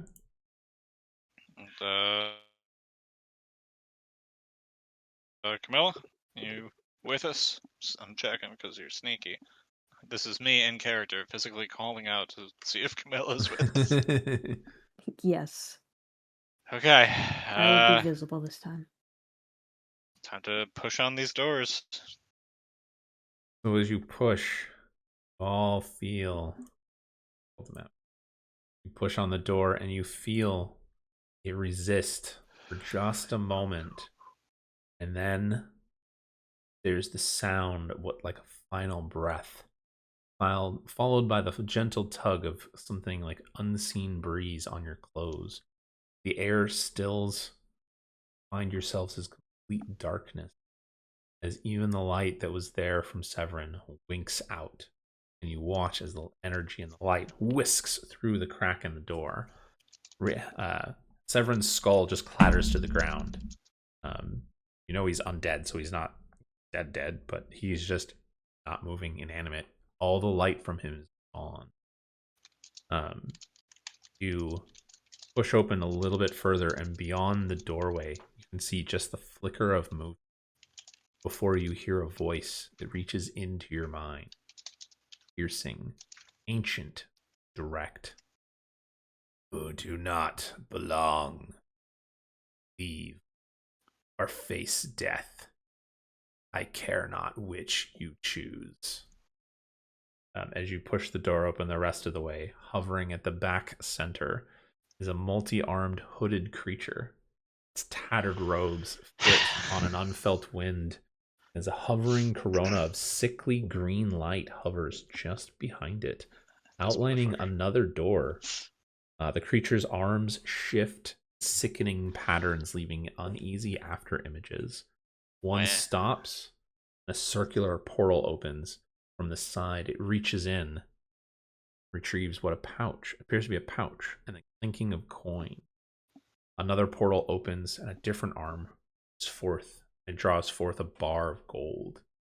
The arms disappear within its robes as new arms form from the cloak. Beyond its corona, you can see a set of double doors. There's a rolling shadow of mists that seeps out from the cracks across its surface, leaving only 2 small, fist-sized openings, revealing open facets. Open them. You guys can see the fog of war gone. Crazy creature with multi-arms Oh no. telling you to go away. Hey Severn, you got another one of those fireballs brewing up? No, he says no. That was a. He's unconscious. Well, he's unconscious. So Yes. boop. Get rid of the light.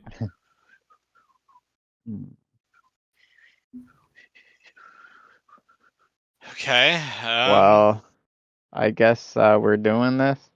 I mean, we didn't come this far just to walk away, right? Severn could go first. Severn's unconscious. All What right. do you mean he can go first? All right, time to Severn can throw go Severn's first. head. Yep. Well, I guess we're doing this, huh, everybody?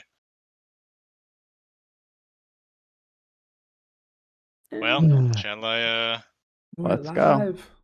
shall I shoot this guy to kick us off, everybody? It's I'm not also the worst way to start. Also gonna pull out my short bow. Okay.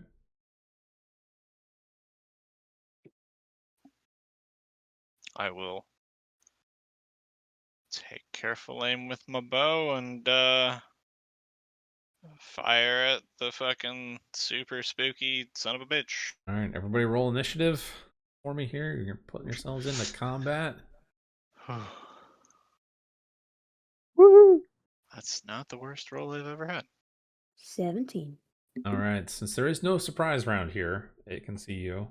Go in initiative order. So, Branch, you would be first. All right. I'm going to start off with casting Hunter's Mark. Okay. Yay! Okay. And then woo, there we go. He's marked. And that, I man. will take aim with my bow. Okay, shoot away. As a 29 to hit. Oh my god, yes, a 29 hits. Holy Okay. crap.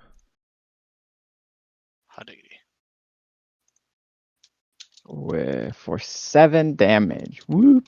Okay. And then there's the plus 4 from the Hunter's Mark. So 11 damage. Right, your arrow sinks into its robes, and you watch as it does react, like it flinches, and then the arrow just seems to get absorbed into it. There's a hand that reaches out of its cloak, grabs it, and just pulls it. All right, anything else? I'm gonna use my second attack. Okay. Quick question. I'm assuming no, but you can't concentrate on multiple different spells. You can only concentrate on one. Correct. Concentrate on one. All right, let's take aim again. Oh, critical hit. Ooh, Woo! nice. Okay. Hell yeah. There we go. That is 9 damage plus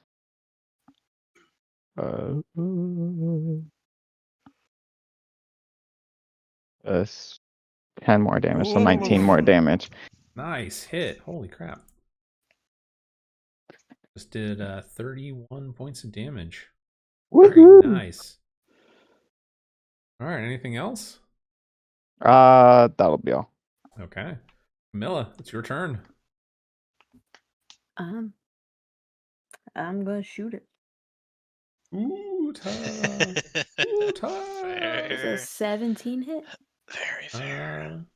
17 does hit, yes. Oh my god. For 8 damage. Very nice. Okay, 8 damage. And how far away are we? Oh, we're very far. Okie dokie. No draconic cry from me.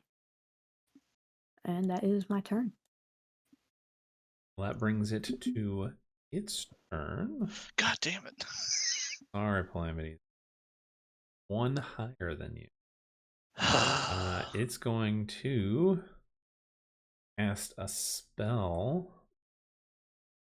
You guys would recognize this. You've seen Severin cast this at least once. It's the spell Wither and Bloom. Everyone make a This son of a bitch. Constitution saving throw.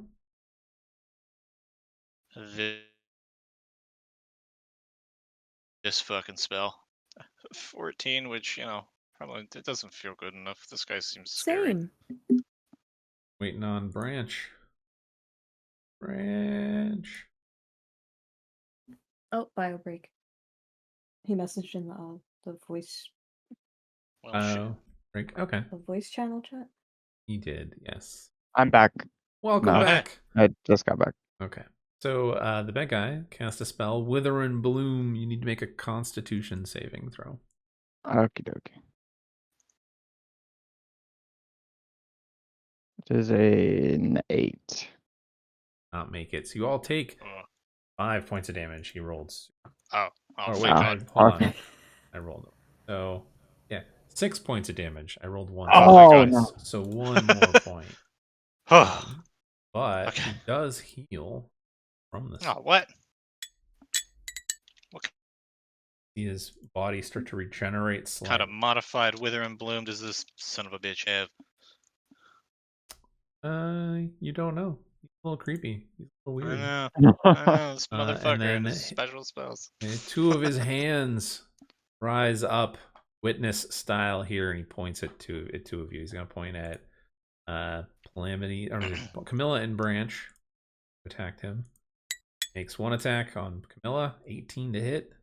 Holy mother No. of God, he can cast a spell and do a multi-attack. And This man is Branch, you crazy. missed it too. Oh, damn. So you take 11 motherfucker. points of damage. Camilla Ooh. heals. I'm gonna Energy. bonus action that. You can you can use your action on it. Oh yeah, that's fine. All right, then Calamities, it's your turn. This blows. I hate this guy. Steady aiming with my bow. Okay. You know me. You know me. That's a nat 20. Oh! Oh, thank God. Take some damage. Rerolling that 2. Let's see here. It became a 3, so that's 15. Extra die from Piercer. That's 21. Roll 8d6. That's. Whoo! Holy Baby! fuck. Heck That's yeah. 54 damage. You were worried about him healing? You just did Hola. 54 damage. Jesus Christ, man. You're right. Your arrow flicks right into his head, and you watch as his head doesn't even like flinch backwards. It just goes through. And the hands that he had used to shoot at you, one of them just disappears into his robes. The other one grabs the arrow and just, it doesn't even like, he pushes it into his head and disappears. Ew. God, man, I hate this guy. And then top of the order, Branch, you're up again. Also, you said witness style with the arms, Febud? When he lists, I when he want you to raises know his that in hands our to. notes document. Sorry, Yeah, what? as soon as Camilla was saw, like you described it, they put the witness into our notes document. Kind of, but not really. He's creepier. The witness, like his arms no. disappear. This is Well, like, yeah, the witness isn't that creepy. Just This has a bunch is of just arms. creepy. This guy is like also creepy and has a bunch of arms. Branch, you're up. All right. I'm going to cast Minor Warrior Okay. on Mr. Man. Ah, shoot. I accidentally closed the map. No worries. Calamities, that's what he looks like. Robes in the book. Oh. Ugh. Ew. There we go. God. Hate that. I'm gonna try and attack him with my longbow. gun. Okay.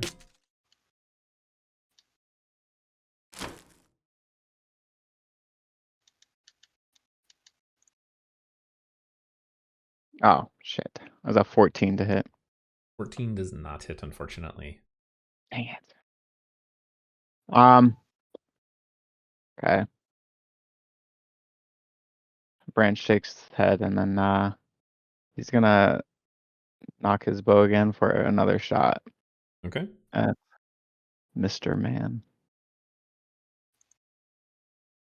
There we go. 24 to hit. Is that better? 24 will hit for sure.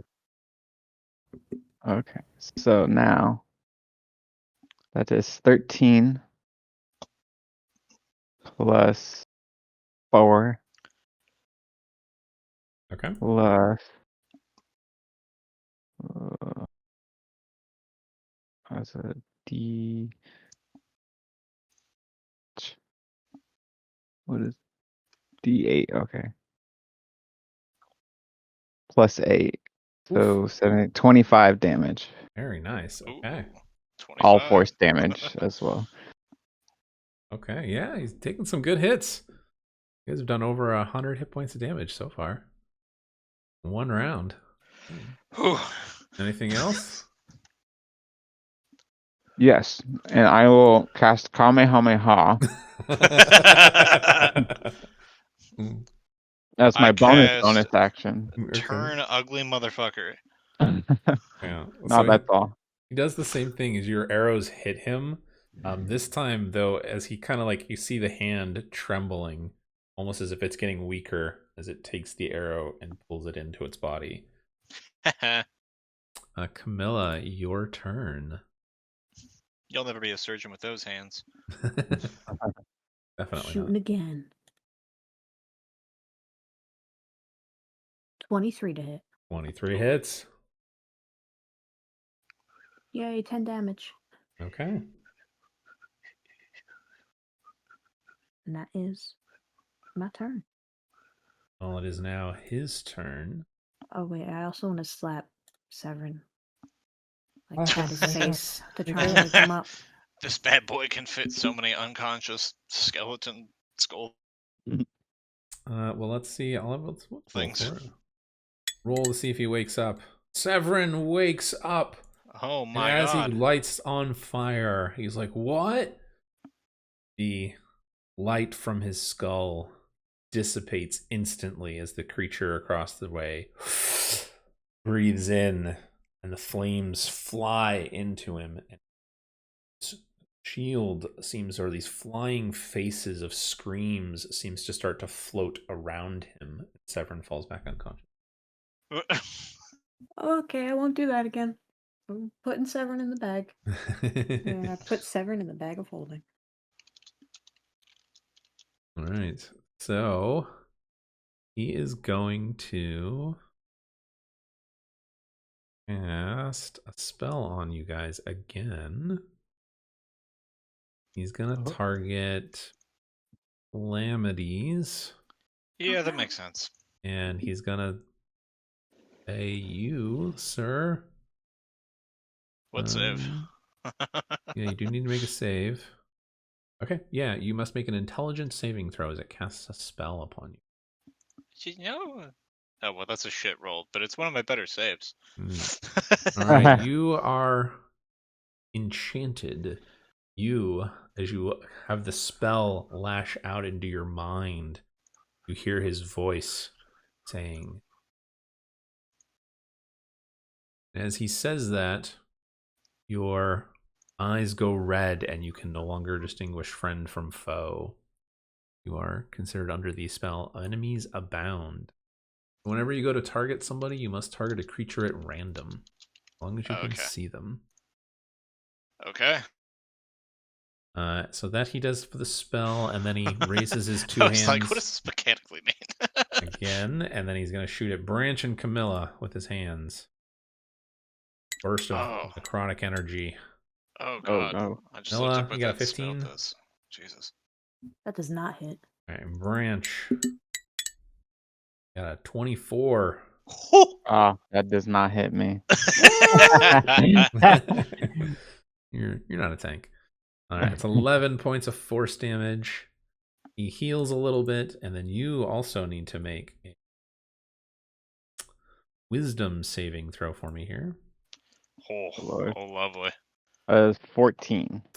You fail. You are frightened of him for the next for a while, and you take 6 points of psychic damage. Uh-oh. You just can't get any closer, and you have disadvantage on him. That's it. That's his turn. Calamities, you're up. Well, I'm going to very specifically use my longbow in my enemy's abounded frenzy. Fuck. I'd say roll I'm a gonna. D4. So Severin is 1, Camilla is 2. Oh shit! I forgot Severin's there. Yeah. Yeah, Branch is 3, and then the bad he's guy is 4. 4. All right. That's a 3. That's Branch. Yeah. Oh. If you would shoot Branch, you attack him. Well, it's my bow, so rolling with disadvantage because you're right there, Branch. But it's still a 20. Sorry, Branch. Oh. That's not the right damage die. That would come out to be 11. 11. All right, Branch, take 11 damage. Oh, no. That's it. All right. That brings it to Branch. It's your turn. You see his Branch as Calamity shoots at you. You can see his eyes are glowing red, and there's this look of pure terror and panic on his face. He's going crazy. He doesn't know what's what. Calm down, man. What's wrong with you? Well,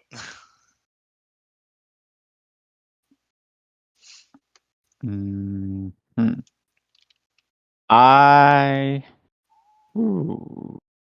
What to do? You said he's enchanted, right? Calamities is yes. Okay. Alright. Sorry, Planet. There's nothing I can do about that. I'm going to. Huh. I don't know if Alright, I'll do. Oh, wait. You said I can't move closer to him, huh? Can't move 'Cause I'm closer. fighting. You have disadvantage on attacks and skill checks while your target is within eyesight of you. Okay. I'm going to hit myself.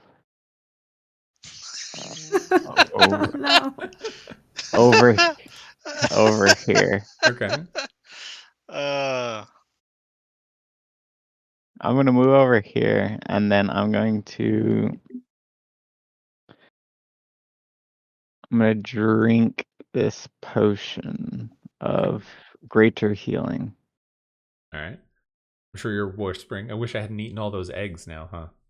I wish I'd eaten more. Oh god.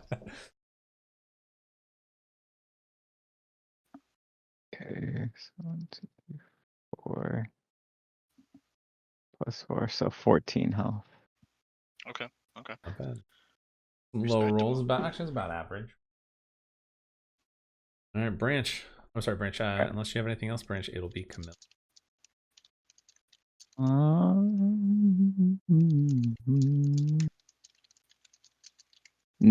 That's all. Wait. Oh, wait, nope. Oh, yeah, that'll be all. All right. Camilla, you're up. I'm gonna slap Calamities. Okay. So you'd have to Unarmed? Talking like Right. literally slap me? I'm gonna unarmed strike you. Holy shit, you hit. Oh my god. Guess what, Calamities? You get to make another saving throw. You are going to take some damage, but you do get to make a saving throw. That You made your save. that is a 17 save. You are no longer Yeah! Yay! cursed or enchanted. Let's go. 0 You take- damage. You take 1 point of damage. You can't take Yeah, 0 I damage. was gonna say.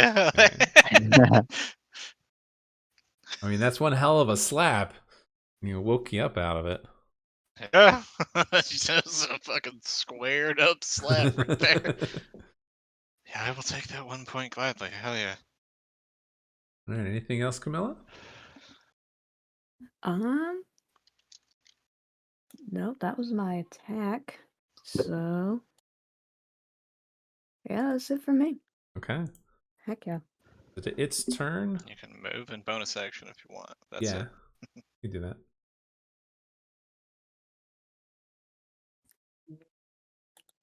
Yeah, Up I'm to good. you. I don't want to get close enough to do Absolutely Draconic fair. Cry. Okay. Yes, that is absolutely fair. So it's going to cast Bane on the two of you, because that's all it can see at the moment.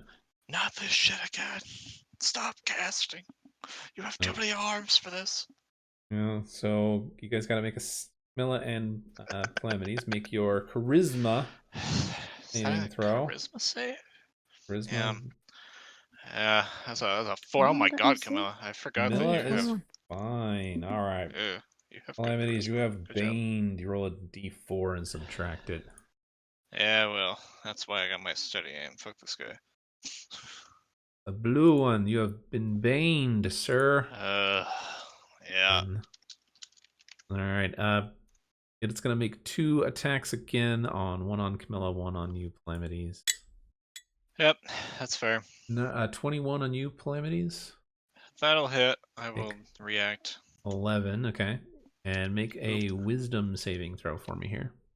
Jesus Christ. A 16. You are fine. You made your save. You are Oh, thank God. immune to its Terrify attack. Yes! 24 hours. Yes! All right. And Camilla, it missed. Rolled an 11 to hit Fuck that guy. you. And then Branch, you're gonna hear it in hear its voice in your head, and it says you cannot escape death. Float a little bit further forward. Oh God.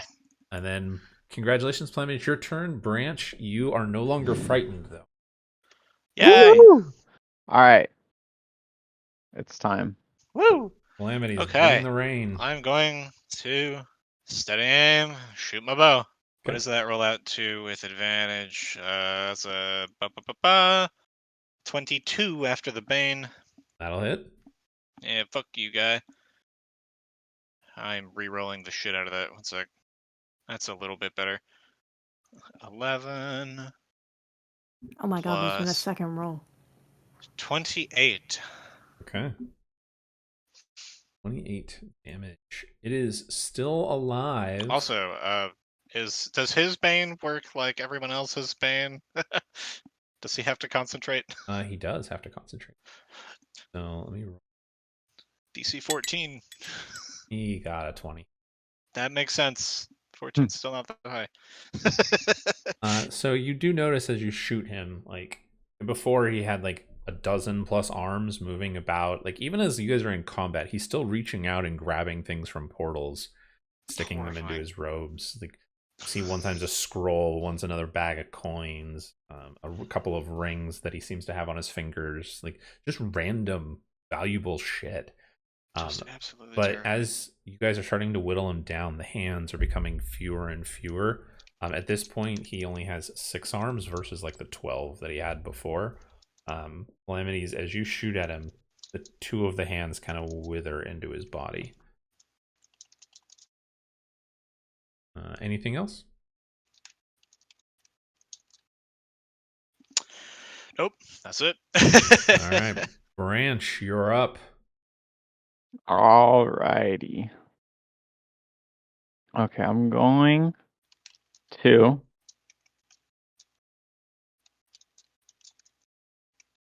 walk my happy ass over to this guy. Okay. Perhaps on this side. Yeah, there's fine. Okay, and then I am going to Pass. Planar warrior. Oh, yeah. I'm going to attack him with my silver short sword. Okay, go for it. Ugh. That's a 16 to hit. 16 does not hit, no. Alright, I'm going to use my second attack and try and hit him again. Okay. Is a 25 to hit. Yeah, I think it'll hit. Maybe. Okay. Mm. Okay. Which is 8 plus 6 Ooh, nice. plus 6. So 20 damage. Holy shit. Okay. Hell yeah. As you stab into him and just keep like railing into him with your weapons, you notice that his form in the cloak is becoming more and more tattered and seeming to just pieces of the cloak are falling to the ground, dissipating into ash.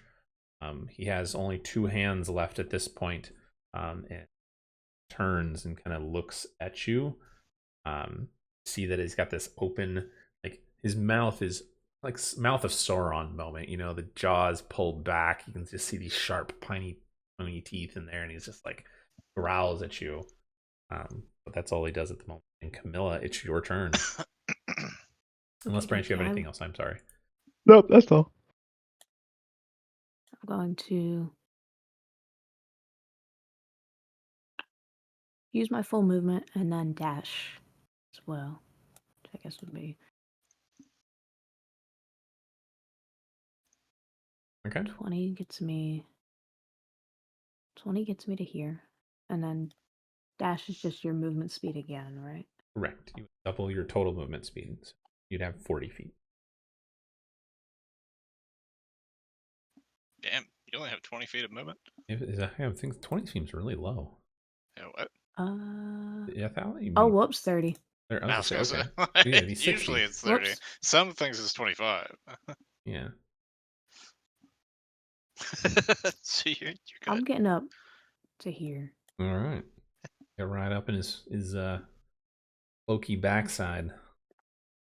And I'm stabbing with my rapier.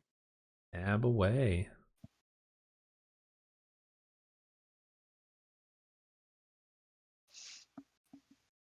That is a 16. You have Camilla, advantage. You've forgotten. Well, what if I roll worse? Well, then that would not be a very helpful advantage. Unfortunately, a 16 does not hit. No. All right, that is my turn. Yep. Okay. What brings it to his turn? Yeah,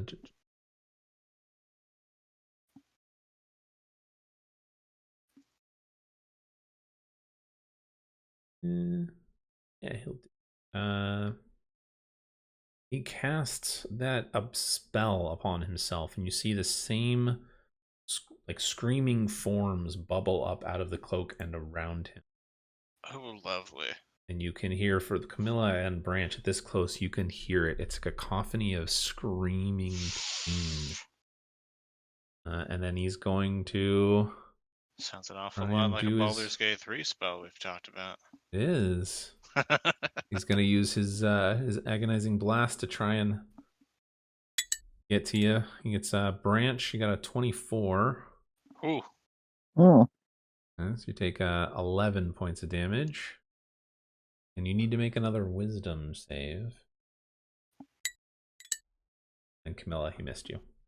It's a nat 20. Okay. You are now resistant and immune to his terrify ability for 24 hours. Oh, hell yeah. All right. And when he does hit you, Branch, Camilla, you guys all notice that his cloak seems to be regenerating a little bit when he does hit you guys. He's still in bad shape, but that off as he was a moment ago. He does look at you, Branch, and you all hear this in your heads, his voice, and he goes, "Cannot stop death." That's it. Calamities, you're up.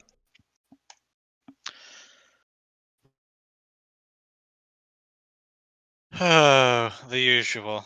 Let's see here. That is a 17, which feels like it's right on, so I'm pretty sure that's going to miss. So that 17. turns into a 16. Yeah, it misses. Correct. Yeah.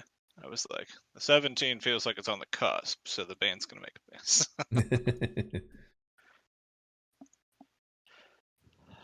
Yeah, and that is all of my action economy. Godspeed. Okay. Branch, you're up. Well. All right. I'm going to straight up attack him with my silver short sword. Okay. That is a critical miss. Ooh. Woohoo. Okay, Lovely. D20. Roll 5 or less. I rolled a 9. Okay, you're fine. So you miss. Your other attack goes away. We'll say it gets tangled up in his robes, and you're like, "What the fuck?" You still have your bonus action. Yeah, I'll just use my 2 weapon fighting. Oh, did you roll with advantage on that short sword hit, Branch? Oh, I did not. Yeah, because you're Go flanking ahead. just like Camilla is. Yeah, roll again then. Let's see if you. Okay. Yeah. Cool. The 12. Okay. Well, it's not a nat 1, Yes. so Nice. So you But I do still get get my your- second attack. You do, yeah. you do. Very good. So Okay, good so multi-attack. there we go. That will be a 22 on that second attack. 22 will hit. Okay, so that will be 11 damage Okay. plus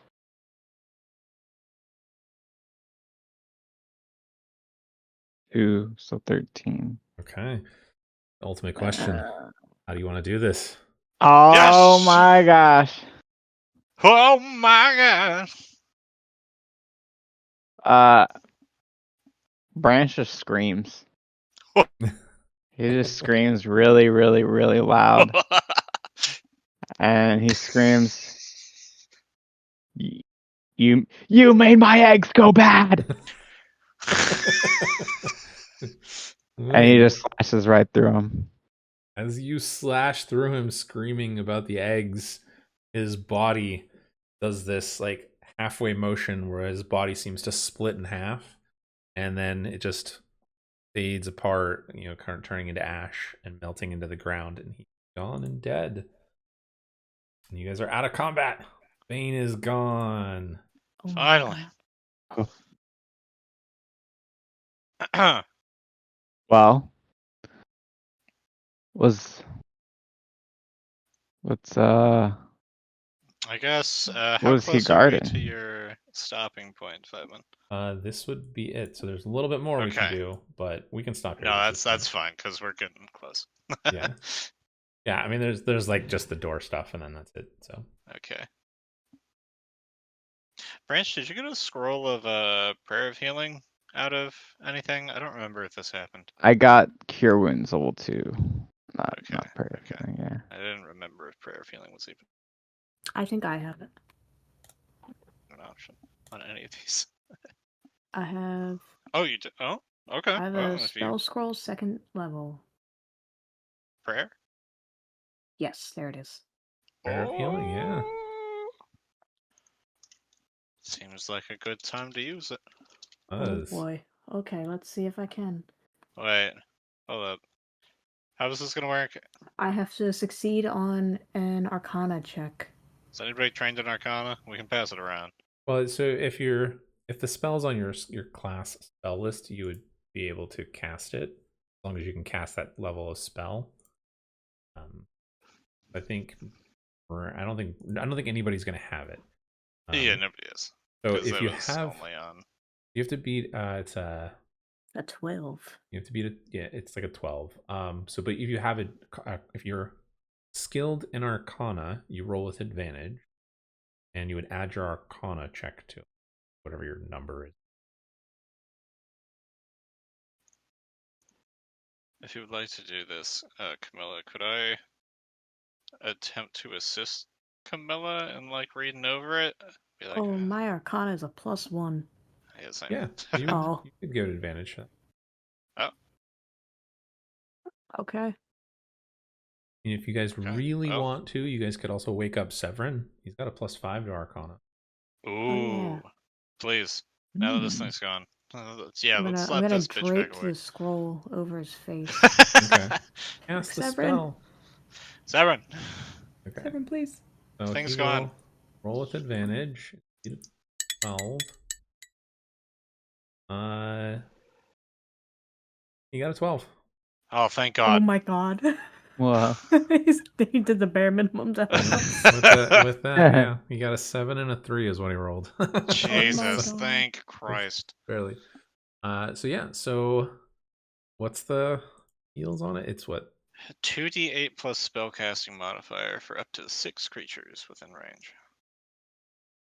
The spell modifier is